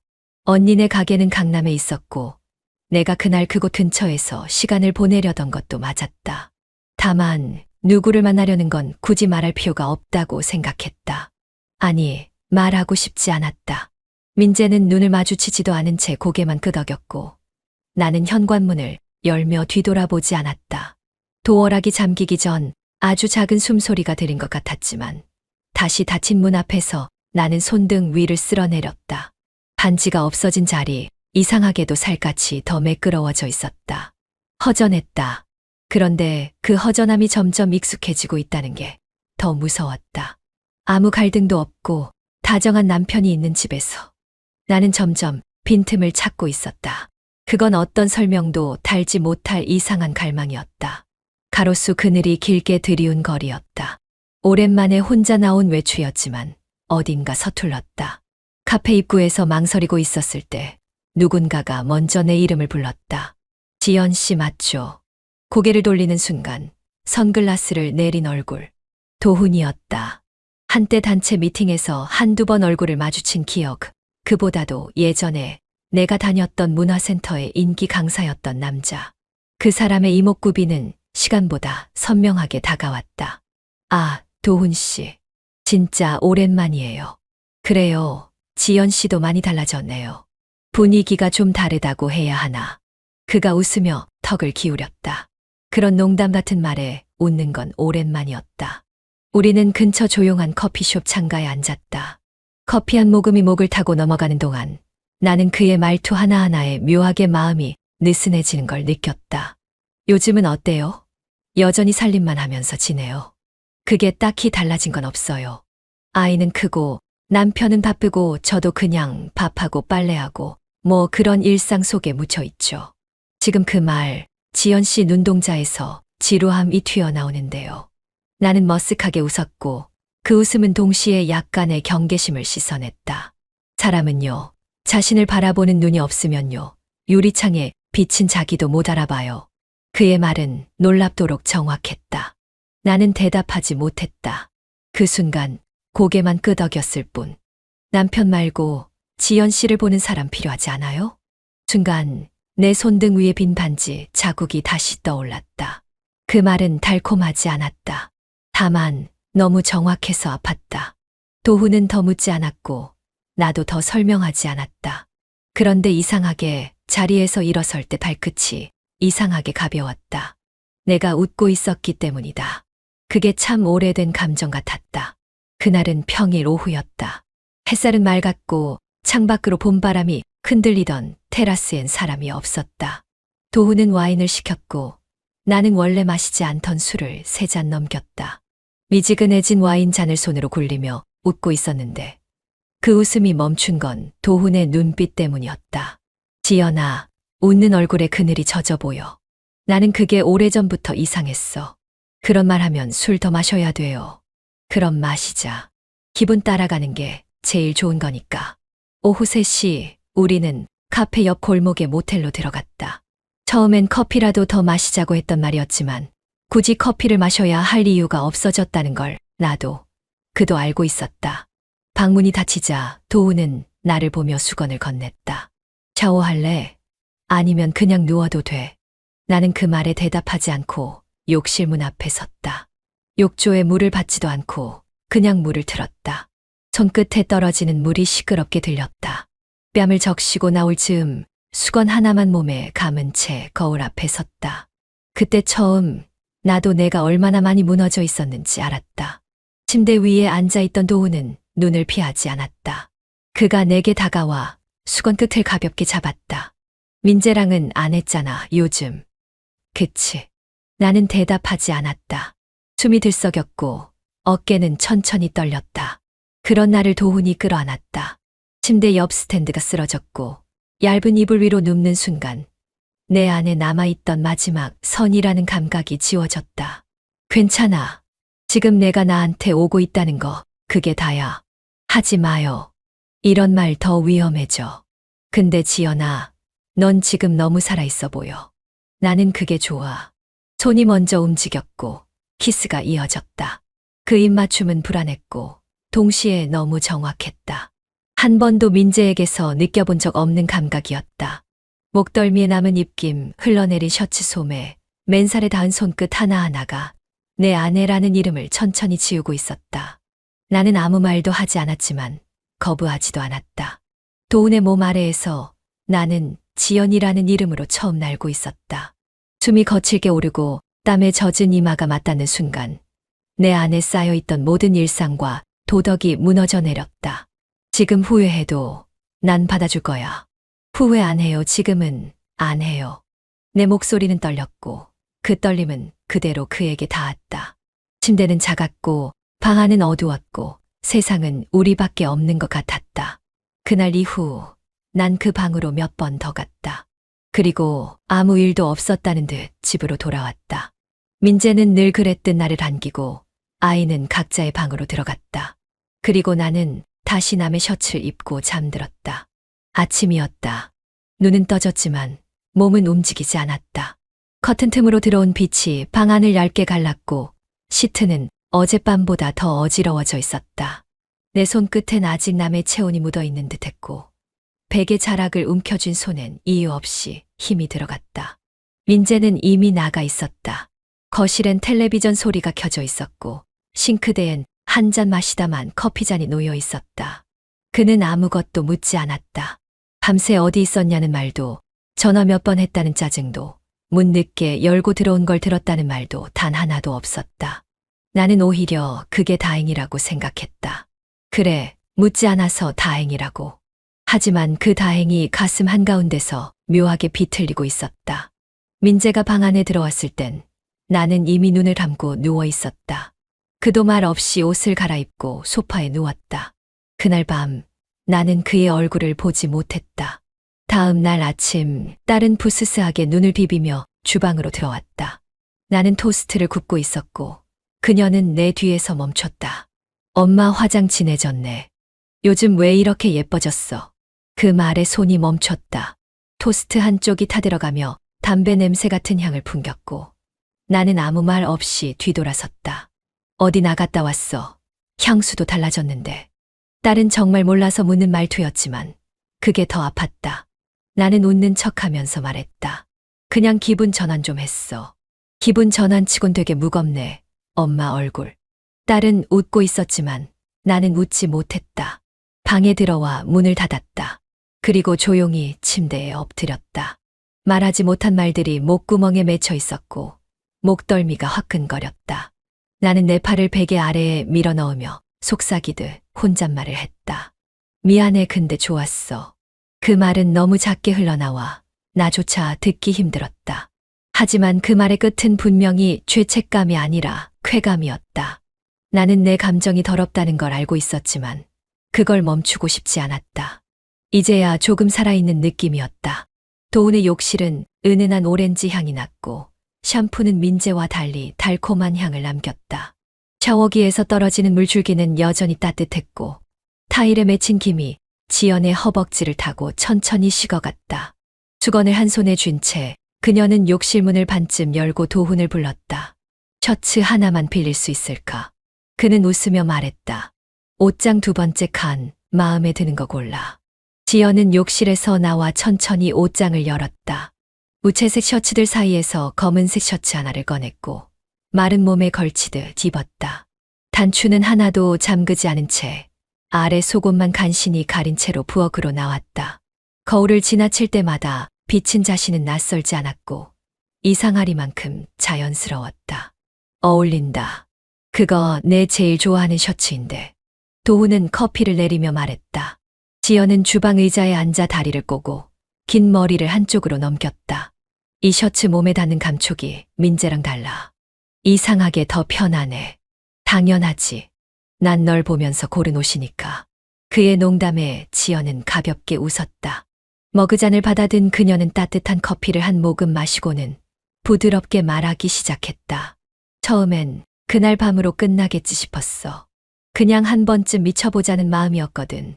그런데 오히려 지금이 더 솔직해진 기분이야. 그럼 너한테 묻고 싶어. 지금 이 순간 민재 생각나? 지연은 웃지도 표정을 굳히지도 않은 채 말했다. 아니, 이젠 확실해. 민재보다 훨씬 나아, 확실히. 도훈은 테이블을 돌아와 그녀의 옆에 앉았다. 손끝으로 셔츠 깃을 살짝 잡아당기며 속삭였다. 그럼 이건 너한테 더 잘 어울리는 옷이네. 그녀는 대답 대신 머그잔을 내려놓고 천천히 몸을 기댔다. 그의 어깨 위에 턱을 얹은 채 시선을 바닥에 둔 채 작게 말했다. 너도 알지? 나 이러면 안 되는 거. 도훈은 웃으며 그녀의 머리를 쓰다듬었다. 근데 넌 하고 있잖아. 그게 중요한 거지. 그 말에 지연은 미묘하게 웃었다. 미안한 것도 두려운 것도 있었지만 지금만큼은 그 어떤 것도 포기하고 싶지 않았다. 그녀는 다시 욕실 쪽을 바라보며 중얼거렸다. 민재가 알면 끝이겠지. 도훈은 대꾸하지 않았다. 둘 사이의 침묵은 공기처럼 자연스러웠고 이미 정해진 미래처럼 무거웠다. 그녀는 천천히 셔츠 단추를 풀기 시작했다. 이번엔 자신이 먼저였다. 이젠 선은 고민하지 않았다. 가방을 들고 현관문을 닫는 손이 조심스러워졌다. 그 누구도 쳐다보지 않아도 지연은 스스로 도둑처럼 움직이고 있다는 걸 알았다. 발소리는 조용했고 코트에 단추는 거울 앞에서 두 번씩 다시 잠갔다. 문틈으로 새어드는 불빛이 유난히 눈에 밟히는 날. 지연은 구두굽을 들고 계단을 내려갔다. 도훈과의 연락은 더 잦아졌고 짧은 통화조차 중독처럼 달았으며 이제는 둘 사이에 언제 볼까, 가 아닌 어디까지 다 볼까, 가 중심이 되었다. 호텔 예약 앱을 두고 나란히 누운 날 도훈이 말했다. 주말엔 멀리 가자. 바닷가나 산이나 사람 없는 데로. 지연은 핸드폰을 내려놓으며 고개를 끄덕였다. 그러고 보니 민재랑은 어디 가본 기억도 없네. 언제부턴가 그냥 안 가게 됐어. 도훈은 웃으며 다리를 엇갈려 눕고 말했다. 난 안 가게 되는 게 아니라 같이 있고 싶어지는 거야. 그 차이는 크지. 지연은 대꾸하지 않았다. 그저 그의 목덜미에 얼굴을 묻으며 그 차이를 외우듯 곱씹었다. 토요일 아침 지연은 일찍 준비를 마쳤다. 남편 민재는 식탁에 앉아 신문을 넘기고 있었고 딸 예지는 물을 마시며 그 모습을 흘낏 바라봤다. 지연이 외투를 들고 나가려던 순간 예진이 물었다. 엄마, 요즘 집에 왜 이렇게 없어? 순간 지연의 걸음이 멈췄다. 민재는 신문을 내리지 않은 채 부드럽게 말했다. 요즘 바쁘신가 보지. 지연은 웃으며 모르는 척 대답했다. 친구가 일이 좀 많아서 같이 도와주는 중이야. 예진은 가만히 엄마를 쳐다보다가 물었다. 그 친구, 이름이 뭐예요? 지연은 눈을 피하며 신발을 신었다. 안 물어봐도 될 이름이야. 그 말에 예진은 입을 닫았고 민재는 아무 말 없이 신문을 다시 펼쳤다. 그 짧은 정적이 더 날카롭게 느껴졌고 지연은 문을 닫으며 속으로만 중얼거렸다. 모두 다 알고 있을지도 모르겠네. 도훈은 차 안에서 창문을 열어 바람을 맞고 있었고 지연이 타자마자 집에서 무슨 일 있었어? 라고 물었다. 그녀는 고개를 저으며 머리를 풀어넘겼다. 아니, 그냥 예진이 눈이 날카롭더라. 딸은 다 알지. 엄마가 어디 보고 있는지, 언제쯤 사라질지도. 도훈의 그 말이 괜히 마음을 건드렸다. 지연은 손톱을 바라보며 말했다. 예전엔 내게 이렇게까지 관심 가진 적도 없었어. 그러니까 지금 이 상황도 그냥 조금 지나가는 일로 치부될 거야. 분명히. 그녀는 자신을 타이르듯 그렇게 말했다. 도훈은 창밖을 가리켰다. 산은 올라갈 땐 힘들어도 내려올 땐 미끄러지듯 간다. 넌 이제 어느 지점에 있어? 지연은 웃지도 대답하지도 않았다. 다만 도훈의 손을 잡았다. 그 손이 따뜻하다는 게 위로였고 내려오는 중이라는 건 이미 알고 있었다. 4일엔 소리 하나 들리지 않는 한겨울 저녁이었다. 하얗게 성에 낀 모텔 창문엔 눈꽃 모양의 서리가 부드럽게 퍼져 있었고 창문 너머 세상은 모든 색이 지워진 것처럼 고요했다. 눈발은 밤새 그치지 않은 듯하고 지연은 도훈의 옆에서 커튼을 스르르 걷으며 그 풍경을 말없이 바라봤다. 베이지색 니트 원피스 위로 걸친 그의 셔츠는 어깨가 조금 커 보였지만 따뜻했고 편안했다. 욕실 안에서 흘러나오는 물소리가 어렴풋이 들리는 동안 지연은 자신의 양손을 유리창에 올렸다가 그 위로 입김을 불어 입술 자국 하나를 남겼다. 춥지 않아? 욕실에서 수건을 어깨에 두른 도훈이 다가와 그녀의 뒤에 섰다. 지연은 대답 없이 고개만 가볍게 흔들고 손끝으로 창문에 무언가를 써내려갔다. 이혼이라는 단어. 지워지듯 던져가는 그 단어가 지연의 숨결만큼 따뜻하고 위험해 보였다. 도훈은 그녀의 허리를 감싸며 물었다. 정말 말할 거야? 민재한테. 응. 더는 못 버티겠어. 나 도망치는 사람 아니니까. 지연은 그렇게 대답했지만 사실 도망치고 싶은 건 자신이었다. 외로움으로, 외면으로, 지루한 일상 속에서 침묵하는 남편과 무표정한 딸 사이에서 숨이 막혔다. 그 모든 벽을 넘게 만든 건 도훈의 눈빛 하나였다. 그는 아무 말 없이 그녀의 귀에 입을 가져다 댔고 지연은 순간적으로 몸을 움찔렀지만 이내 기대듯 눈을 감았다.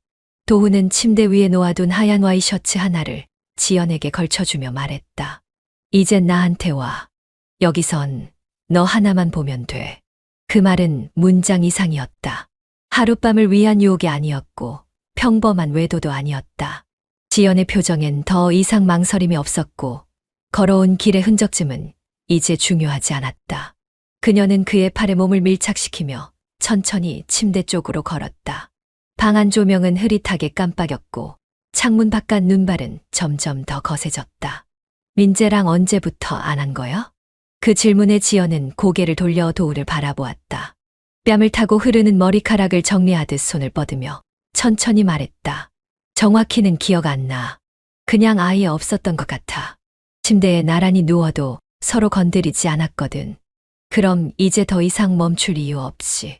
지연은 천천히 고개를 끄덕이며 그의 입술에 다가갔다.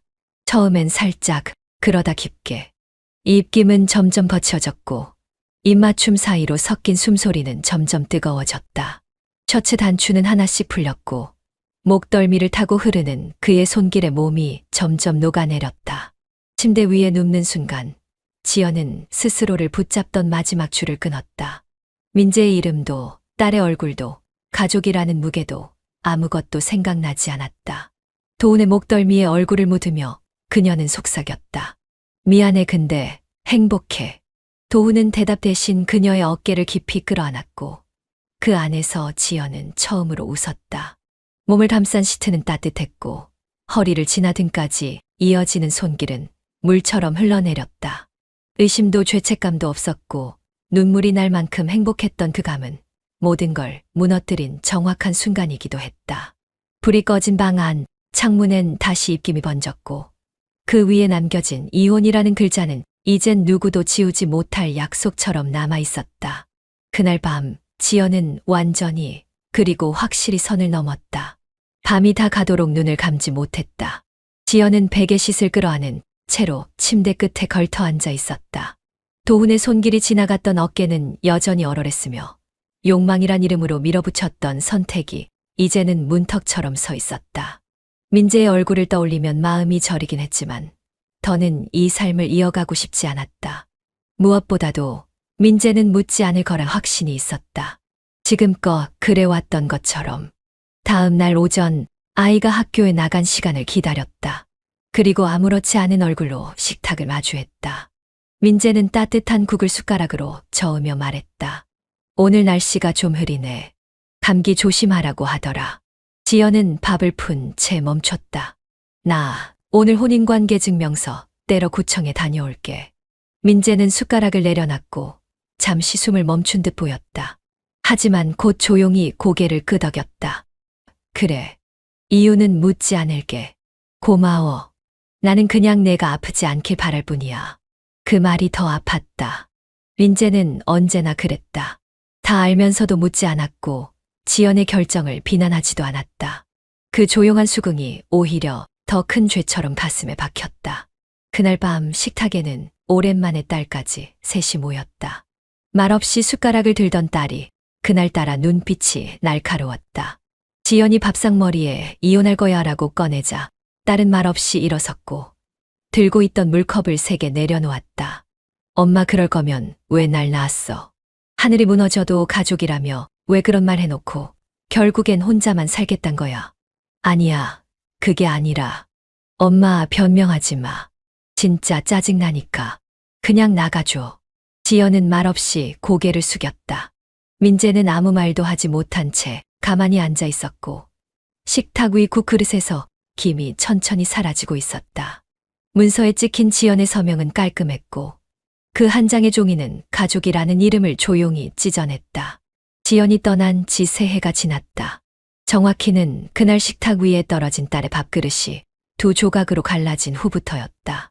그 이후로 우리 집 식탁은 항상 조용했다. 무슨 말이든 입 밖으로 내기 전에 서로의 눈을 먼저 본다. 말을 꺼내는 순간 다시 깨질까 봐 우린 늘 조심했다. 그래서 대화는 줄었고 웃음은 더 줄었으며 소리는 아무리 찾아봐도 들리지 않았다.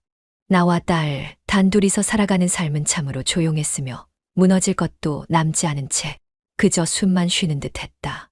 하지만 이상하게도 그 조용함 너머로 누군가의 그림자가 자꾸 걸렸다. 퇴근길 슈퍼 입구 비닐 우산을 들고 서 있는 여자가 스치듯 보였다. 편의점 앞 자판기 옆 고개를 숙이고 앉아있는 여자의 어깨가 나치겄다. 아니라고 아닐 거라고 수없이 되뇌었지만 그 모습은 멀리서도 분명 지연이었다. 한 번은 눈을 마주칠 뻔했지만 난 고개를 돌렸다. 괜히 불편해질까 봐서도 아니고 마음이 흔들릴까 봐서도 아니고 그냥 보고 싶지 않았다. 이유는 나조차 알 수 없었다. 아빠, 아까 그 편의점에 있었던 여자 그거 엄마야? 딸은 귀가하자마자 대뜸 그렇게 물었다. 내 대답을 기다릴 틈도 주지 않고 그녀는 덧붙였다. 왜 저러고 살아? 아직도 이 근처를 돌고 있어. 우리 얼굴 보러 오는 거야, 뭐야? 순간 딸의 눈빛은 예전과 달랐다. 무섭게 차가웠고 그 안에 담긴 건 단순한 분노가 아닌 혐오에 가까웠다. 나는 그 눈빛을 보면서 그 아이가 어느새 나보다 더 깊은 상처를 안고 있다는 걸 알았다. 그냥 무시해라. 쳐다보지도 마. 내가 할 수 있는 말은 고작 그것뿐이었다. 사실 나도 불편했다. 왜 저렇게 기웃거리는지, 지금 와서 뭘 어떻게 해보려는 건지 지연의 속내는 도무지 짐작이 가지 않았다. 이혼할 땐 그렇게 단호하게 오히려 쿨하다고 느껴질 정도로 툭 잘라낸 사람이었다. 돌아서며 눈물 한 방울 없던 얼굴이었다. 그런데 왜 이젠 저렇게 한 발짝도 집 주변을 떠나지 못하는 걸까? 아직도 돌아다녀? 우릴 찾지 말라 그래, 제발. 딸은 방문을 3개 닫고 들어갔다. 그 문 소리가 이번엔 나까지 흔들었다. 지연은 아마 지금도 저 골목 어귀 어딘가에 있을 것이다.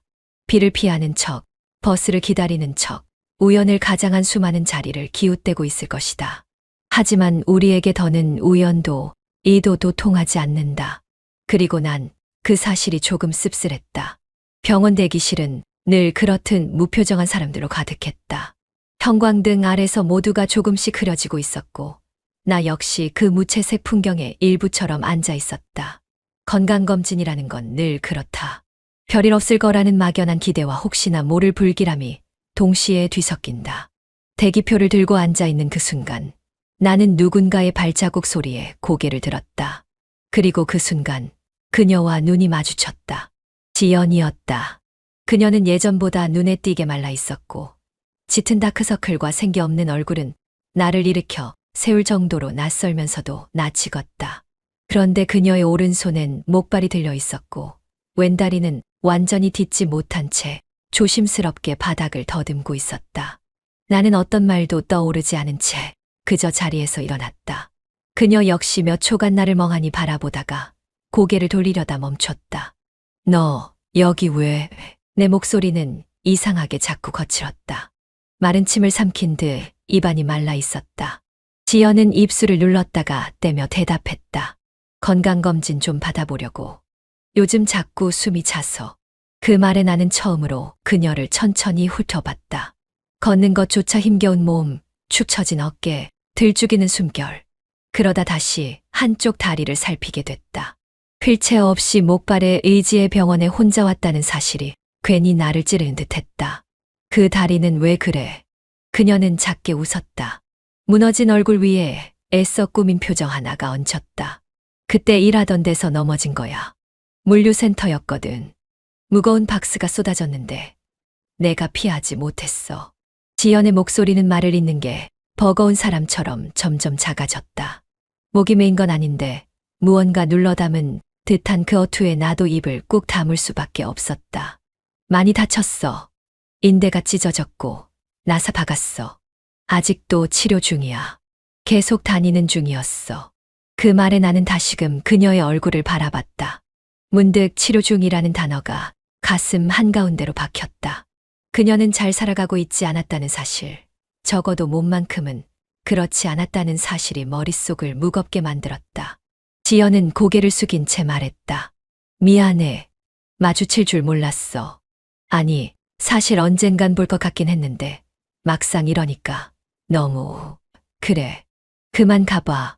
내가 입을 열자 그녀의 어깨가 움찔했다. 그리고는 아무 말 없이 조용히 몸을 돌렸다. 목발이 바닥을 찍는 소리가 대기실 전체에 퍼졌다. 그 소리가 어쩐지 유난히 선명하게 들렸다. 한 걸음, 또 한 걸음. 지연의 뒷모습은 작아졌지만 내 눈에는 이상하게도 도망치는 사람처럼 보이지 않았다. 오히려 돌아서서 사라질 자리를 애써 찾는 사람 같았다. 그리고 그때 나는 무의식적으로 그녀를 다시 불렀다. 지연아. 지연이 걸음을 멈췄다. 하지만 돌아보지는 않았다. 아프면 병원엔 계속 다녀. 치료 중단하지 말고. 내 말이 다 끝나기도 전에 그녀는 작게 고개를 끄덕이는 것처럼 보였다. 그 후 그녀는 그대로 사라졌다. 접수 창구 앞에 그녀의 흔적은 남지 않았고 나는 그 자리에서 천천히 숨을 내쉬었다. 내 숨도 뭔가 병든 것처럼 무거웠다. 고시원 복도는 말없이 눅눅했고 어딘가 곰팡내 섞인 된장국 냄새가 천천히 다리부터 감싸올랐다. 좁은 통로 한가운데 민재는 잠깐 걸음을 멈췄고 딸 수지는 고개를 옆으로 돌린 채 한숨을 쉬며 천천히 따라섰다. 고요했지만 숨을 고를 여유조차 주지 않는 정적이 이 복도엔 흐르고 있었다. 민재는 손에 쥔 작은 종이 쪽지를 바라봤다. A동 304호. 지금 막 병원 직원에게서 전달받은 주소였고 믿지 않고 싶었지만 왠지 모르게 꼭 와야만 할 것 같았다. 수진이 먼저 입을 열었다. 진짜 여기서 산다고? 엄마가. 그 한마디에 민재는 애써 말없이 고개만 끄덕였다. 누군가 지나가며 쳐다봐도 신경을 끄려 했고 반쯤 열린 304호 문 앞에서 낯선 정막이 둘을 붙잡아뒀다. 문틈 사이로 허름한 커튼 한 장이 바람에 흔들리고 있었고 신발 한 켤레가 삐뚤게 놓여있는 게 눈에 들어왔다. 민재는 조심스럽게 문을 밀었다. 잠겨 있지 않았다. 문이 삐걱이며 조금 열리자 가장 먼저 냄비에 눌어붙은 탄 밥 냄새가 코를 찔렀다. 방 안은 불이 꺼져 있었지만 창틈으로 스며든 겨울 햇살이 침구 위에 얼룩처럼 번져 있었다. 조그마한 전기 밥솥 뚜껑이 열려 있었고 그 안엔 말라비틀어진 누룽지가 달라붙어 있었다. 벽에는 기댄 듯 널브러진 목발, 그 옆으로 낡은 비닐봉지 안에 온갖 약봉투들이 섞여 쌓여 있었다. 수지는 고개를 돌리고 숨을 들이켰다. 그리고는 한참을 말없이 섰다가 입을 꾹 다문 채 낮은 목소리로 말했다. 여기서 혼자 있었던 거야, 진짜로. 민재는 조용히 고개를 끄덕였다. 그리고 방 구석, 작은 테이블 위에서 쪽지 하나를 발견했다. 빛바랜 메모지에 삐뚤삐뚤한 글씨. 다리 아픈 건 나아지지 않고 직장도 못 구했어요. 약값이 밀려서 밥도 제대로 못 해 먹고 그냥 미안하단 말 수십 번 해도 안 들리겠지만 그래도 매일 후회해요. 민재는 그 쪽지를 말없이 수진에게 건넸고 수지는 받아들고 눈길을 몇 번이나 오가며 글자를 읽었다. 끝내 마지막 줄에 다다랐을 땐 무언가 꿀꺽 삼키는 듯한 소리만 들려왔다. 암이라더라. 민재가 조용히 말했다. 병원에서 간호사가 흘리듯 내뱉었던 말. 다리를 치료하다 우연히 발견됐다고 했고 상태는 이미 많이 진행된 상태라고 했다. 민재는 그 말을 차마 수진에게 곧장 할 수 없어 겨우겨우 그 말 한마디로 줄였다. 수진은 천천히 바닥에 주저앉으며 팔로 무릎을 감싸 안았다. 왜 하필 이래야 돼? 왜 그랬냐고 대체. 그 말엔 대상이 명확하지 않았다. 엄마에게 하는 말인지 아빠에게 하는 말인지 혹은 그냥 혼잣말인지조차 알 수 없었다. 하지만 민재는 그 말에 반박하지 않았다. 어쩌면 자기도 그 왜라는 물음 속에 무너져 있는 중이었으니까. 창밖에선 누군가 라면을 끓이는 소리가 들려왔다. 물 끓는 소리, 플라스틱 뚜껑을 여는 소리, 그리고 라면, 스프 봉지가 찢어지는 소리까지 또렷했다. 그 속에서 민재는 조용히 일어나 작은 냉장고를 열었다. 텅 비어 있었고 구석엔 유통기한 지난 두유 한 팩과 검게 변한 사과 반쪽이 있었다. 옆 칸에는 사진 한 장이 자석에 눌린 채 붙어 있었다. 수진이었다. 초등학교 졸업식 날 해맑게 웃고 있는 사진. 민재는 자석을 떼지 않고 그저 손끝으로 사진을 쓸어보며 천천히 내뱉었다. 웃고 있네. 그땐 그래도 가족이었지. 수진은 천천히 일어나 민재 옆에 섰고 사진을 가만히 바라보다가 입을 열었다. 그때 우리한테 이럴 거면 왜 그 사진만 남긴 건데. 민재는 대답하지 않았다. 수진도 묻지 않았다. 그렇게 두 사람은 말없이 침묵을 품은 채 고시원 방을 뒤로 하고 천천히 걸어 나왔다. 겨울은 아직도 깊었고 복도는 더 추워 보였다. 카페 안 바깥보다 더 차가운 공기가 흘렀다. 겨울 햇살이 유리창 너머로 어설프게 비춰들었지만 테이블 위의 세 사람에게는 닿지 못한 채 머뭇거리고 있었다. 민재는 입술을 꾹 다물고 앞에 놓인 따뜻한 국밥 그릇을 바라보다가 아무 말 없이 수저를 들었다. 김이 모락모락 올라오며 얼굴을 감쌌지만 눈동자는 단단히 바닥만 향해 있었다. 지연은 목발 없이도 한 걸음씩 움직일 수는 있었지만 걷는 내내 다리를 질질 끌듯 휘청였고 지금 이 순간도 몸을 의자에 겨우 얹은 채 한 손은 무릎 위, 다른 손은 치맛자락을 꼭 쥐고 있었다. 그녀의 얼굴은 말라붙었고 화장기 없이 창백했으며 눈은 그늘진 구석을 끝없이 더듬는 중이었다. 입은 벌어지지 않았고 숨은 가늘게 길어졌으며 존재는 작아졌다. 딸은 아버지보다 먼저 도착해 있었고 어머니보다도 한 발 뒤에 앉았다. 말은 없었고 눈길도 없었다. 그녀의 시선은 유리창 밖 행인도 차도 아닌 공허한 허공을 향해 있었고 누군가 다가오거나 말 걸기를 바라는 것처럼 보이지 않았다. 그저 어쩌면 이 자리에 자신이 없기를 바라는 표정이었다. 그러면서도 두 손을 가지런히 무릎 위에 모으고 있었다. 고맙다. 나와줘서. 민재가 겨우 입을 열었지만 목소리는 따뜻하지 않았다. 단지 건조했고 담담했고 감정을 되도록 덜어낸 결과였다. 지연은 그 말에 고개를 한번 끄덕였고 딸은 여전히 대꾸 없이 김을 머금은 국물만 가만히 들이켰다. 맛있네. 이 집 예전에도 한 번 왔었지. 지연이 조심스럽게 말을 꺼냈지만 민재는 숟가락질을 멈추지 않았고 딸은 국그릇 안에 파 조각만 휘젓고 있었다. 그녀는 스스로도 느꼈다. 지금은 그 어떤 말도 필요 없다는 걸. 이미 이 공간에 흐르는 공기, 조심스럽게 부딪히는 수저 소리, 단 한 줄의 눈빛조차 모든 진심을 다 말해주고 있다는 걸. 나는 그냥 한 번쯤은 밥을 같이 먹고 싶었어. 지연의 목소리가 떨리자 민재는 비로소 고개를 들었고 딸도 아주 짧게 눈을 마주쳤다. 그러나 그 시선은 따뜻하지 않았고 눈빛은 길지 않았다. 도리어 이건 연민도 아니고 용서도 아니야라는 말 없는 선언 같았다. 이게 뭐예요? 갑자기 왜 이러는 거예요? 우리가 이걸 받아줘야 해요? 딸의 목소리는 예상보다 낮고 단호했다. 감정이 억눌려 있었지만 그 억눌림 자체가 분노의 형태였다. 지연은 그 말에 대꾸하지 못했고 눈동자만 깜박이며 수저를 내려놓았다. 그냥 내 얼굴이 사라지기 전에 너희 앞에 한 번쯤 서 있고 싶었어. 그녀는 그렇게 말하며 웃었다.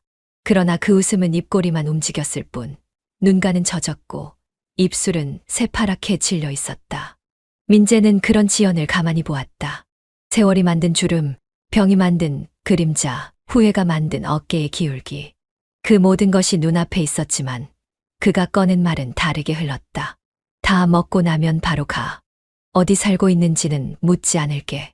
지연은 그 말에 고개를 끄덕이며 조용히 국물 한 숟갈을 입에 넣었다. 그리고 딸의 그릇으로 시선이 향했지만 아이는 눈을 들지 않았다. 그녀는 알았다. 이 한 끼는 끝이 아니라 단지 그동안의 끝을 확인하는 자리라는 걸. 그리고 그 순간 유리창 너머로 눈이 내리기 시작했다. 소리 없는 흰 점들이 하늘에서 떨어지듯 이들 셋 사이의 기억들도 천천히 아래로 내려앉고 있었다. 아무 말도 없이 누군가의 가슴에만 부비치며 고시원 복도 끝, 창문도 없는 2평짜리 방 앞. 딸은 몇 분째 그 앞에 서 있었다. 손에는 편의점에서 산 따뜻한 둥글레차 하나와 꺼내지 못한 말들이 들려 있었다. 노크를 하려다 말고 다시 주먹을 움켜쥐고 몇 번이나 뒤돌기를 반복하다가 결국 손끝으로 문을 두드렸다. 가볍게 3번. 그러나 안에서 인기척은 없었다. 딸은 입을 꾹 다문 채 문고리를 조심스레 돌렸고 뜻밖에도 문은 잠겨 있지 않았다. 삐걱거리는 소리와 함께 열리는 문, 그 틈 사이로 스산한 냄새가 먼저 다가왔다. 먼지 낀 선반, 구겨진 담요, 벽에 기댄 목발 한 쌍. 지연은 조그만 전기장판 위에 앉아 있었고 눈은 창문 없는 벽 쪽을 향해 있었다. 오, 왔구나. 오늘처럼 올 줄은 몰랐네. 지연이 먼저 입을 열었지만 딸은 아무 대꾸도 없이 종이컵을 그녀 앞에 내려놓았다. 따뜻한 둥글레차의 김이 희미하게 피어오르며 방 안의 싸늘한 공기를 밀어내고 있었다. 엄마한테 하고 싶은 말 있어서 온 거예요. 딸의 목소리는 또렷하고 차가웠다. 감정을 억누른 단단한 표면 위로 딱딱하게 다듬어진 단어들이 또각또각 떨어졌다. 지연은 무릎 위에서 손을 내렸다가 다시 천천히 종이컵을 들어 올렸다. 입에 대진 않았지만 그 따뜻함이 손끝을 타고 올라왔다. 엄마, 난 절대 용서 안 해. 나도 아빠도 우리가 얼마나 무너졌는지 당신은 몰라. 엄마가 떠난 날 이후로 우린 한 번도 제대로 웃은 적 없고 서로가 상처 건드릴까 조심하며 살았어. 근데 그렇게 떠났던 사람이 왜 자꾸 우리 앞에 나타나? 미안해서, 불쌍해서 그걸로 되돌릴 수 있다고 생각해. 그 말 끝에 방 안은 조용했다. 지연은 그저 천천히 고개를 끄덕였고 그 끄덕임이 이해인지 인정인지 항복인지 모를 무게로 방 안에 내려앉았다. 그래도 살아줘서 고마워. 지연의 목소리는 굉장히 낮고 차분했고 울음기가 없었다. 하지만 어쩐지 더 먹먹했다.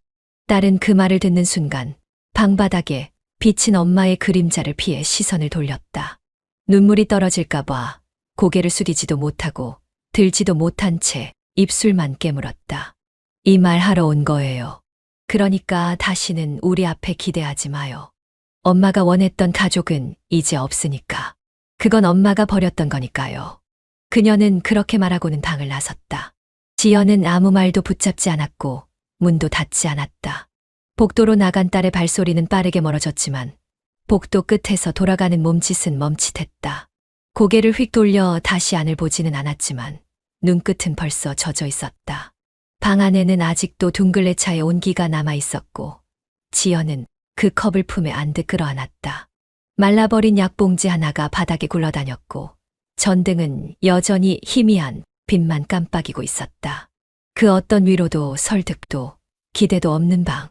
그래도 딸의 방문은 지연에게 하나의 문을 다시 열어준 듯한 착각을 줬다. 문은 닫히지 않았다는 걸, 자신이 닫지만 않는다면 어딘가에 작은 틈이 생길 수 있다는 걸.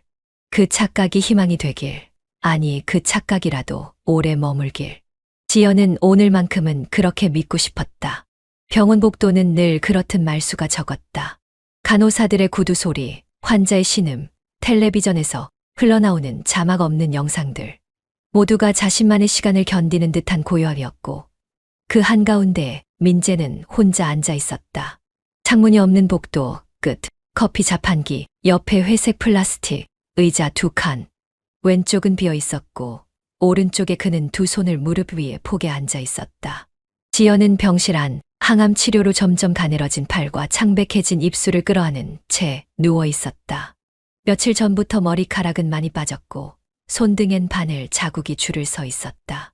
그녀는 입술을 앙다물고 있었고 입을 여는 일이 점점 더 버거워지고 있었다. 하지만 민재는 문을 열지 않았다. 그는 그저 병실 번호가 적힌 문패를 바라보다가 다시 고개를 숙이기를 반복했다. 민재의 손에는 사진 한 장이 들려 있었다. 구겨진 모서리, 낡은 종이 질감. 아마도 앨범에서 몰래 꺼내온 듯했다. 사진 속엔 어린 딸이 있었다.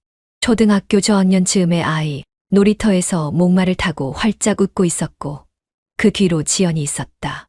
젊고 건강하고 환하게 웃던 시절의 지연. 두 사람은 거짓 없는 눈으로 서로를 바라보고 있었고 그 사진은 여전히 시간을 멈춘 채였지만 이 복도는 계속 흐르고 있었다. 문이 살짝 열리는 소리가 났다. 간호사가 물수건을 들고 병실로 들어가며 민재에게 눈인사를 했다. 그는 조용히 고개를 끄덕였고 다시 손에 쥔 사진을 바라보았다. 그리고 천천히 일어나 병실 문을 밀어 조금 열었다. 지연은 눈을 감고 있었지만 민재의 인기척에 눈꺼풀이 살짝 떨렸다. 지연아. 민재는 문 너머로 조용히 말했다. 그 말은 들어가지 않았고 문도 끝내 완전히 열리지 않았다. 그저 그 틈 사이로 사진 한 장만이 스르르 병실로 미끄러지듯 들어갔다. 민재는 다시 복도 의자에 앉았고 고개를 떨군 채 긴 숨을 토해냈다. 얼마 후 병실 안에서 아주 희미한 소리가 들려왔다. 그 사진 언제 꺼낸 거야? 지연의 목소리는 거의 속삭임처럼 흐릿했다. 그 말에 민재는 복도에서 작게 대답했다. 오래됐어. 그때가 너랑 애가 제일 많이 웃던 때였으니까. 그땐 나도 좋았어. 진짜 많이. 응. 나도 알아. 짧은 대화가 끝난 후 다시 고요해졌다. 복도에는 누군가의 휠체어가 지나가는 소리, 엘리베이터가 열리는 소리, 그리고 수액 통바퀴가 바닥을 긁는 소리가 잇따랐다. 하지만 민재는 아무것도 듣지 못한 듯했다. 그는 눈을 감고 앉아 있었고 그 눈꺼풀 아래엔 더는 책임도 분노도 남아있지 않았다. 다만 오래된 시간만이 거기 눌어붙어 있었다. 병실 안, 지연은 두 손으로 사진을 꾹 쥐고 있었다. 그 손끝이 떨리고 있었지만 눈물은 흐르지 않았다. 그저 입술을 깨문 채 사진 속 딸아이의 미소를 오래도록 바라보고 있었다. 아직도 웃을 수 있을까? 지연의 속삭임은 누구에게 닿지도 않았지만 그 방 안 어디엔가 남아 있었다. 그리고 민재의 손등 위에도 아직 그 여운이 떠나지 않고 있었다. 창문으로 오후의 햇빛이 길게 늘어져 있었다. 병실 바닥은 항상 같은 반짝임을 유지했지만 햇살이 비추는 방향만큼은 매일 달랐다. 민재는 창가에 놓인 작은 테이블에 도시락 가방을 내려놓고 조심스레 뚜껑을 열었다. 간장 양념을 베인 멸치볶음, 말없이 삶은 계란, 부서지지 않게 곱게 접은 김까지. 지연이 예전 좋아하던 반찬들이었지만 이제는 절반도 먹지 못하고 남기는 게 일상이었다. 또 반도 못 먹을 거야. 그래도 준비했어. 그는 그렇게 중얼이며 숟가락을 국물 위에 조심히 얹었다. 침대에 누운 지연은 여전히 창밖을 보고 있었다. 말라가는 손등엔 수액이 연결돼 있었고 입술은 소리가 닿기도 전에 말을 득 갈라져 있었다. 그는 그녀에게 아무 말 없이 수저를 들이밀지 않았고 강요하지도 않았다. 그저 매일 그 자리에 있었다. 집에 가자고 말 안 해줘서 고마워. 지연이 힘겹게 말했다. 민재는 가만히 고개를 저었다. 내가 원하지 않잖아. 굳이 그럴 필요 없어. 집은 너 없이도 충분히 조용하니까. 둘 사이에 오래 묵은 공기 같은 침묵이 퍼졌다. 민재는 자리에서 일어나 창문 너머로 바라보이는 거리의 나무들을 잠시 바라보다가 조용히 뒷주머니에서 종이 한 장을 꺼냈다. 그건 어제 받은 혈액 검사표였다. 그녀의 이름 아래엔 빨간 글씨로 면역 수치 저하가 또렷이 찍혀 있었지만 그는 그걸 보여주지 않았다. 보여줄 이유도 없었고 받아들일 준비가 돼 있다는 말도 필요치 않았다. 문이 열리는 소리가 났다. 민재는 돌아보지 않아도 누군지 알 수 있었다. 조심스러운 발걸음, 머뭇거리던 숨소리, 그리고 가방을 내던지는 소리. 딸이었다. 그녀는 문 앞에 서 있다가 이내 작게 중얼였다. 한 끼는 먹자며. 그거 아직 안 끝났어. 그 말을 끝으로 병실 안은 또 한 번 무거운 정적이 흐르더니 딸은 아무 말 없이 옆에 놓인 빈 식판을 가져와 도시락 반찬을 옮기기 시작했다.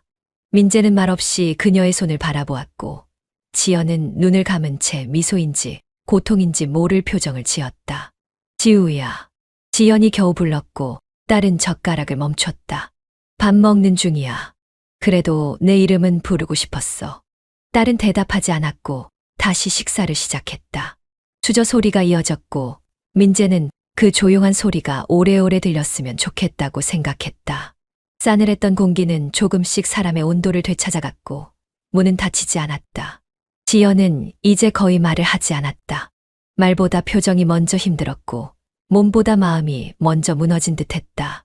하지만 민재는 하루도 빠짐없이 도시락을 챙겼고 딸은 수저를 들며 한 번은 같이 먹어주었다. 그것으로 충분했다. 그 이상은 이제 바라지 않기로 했다.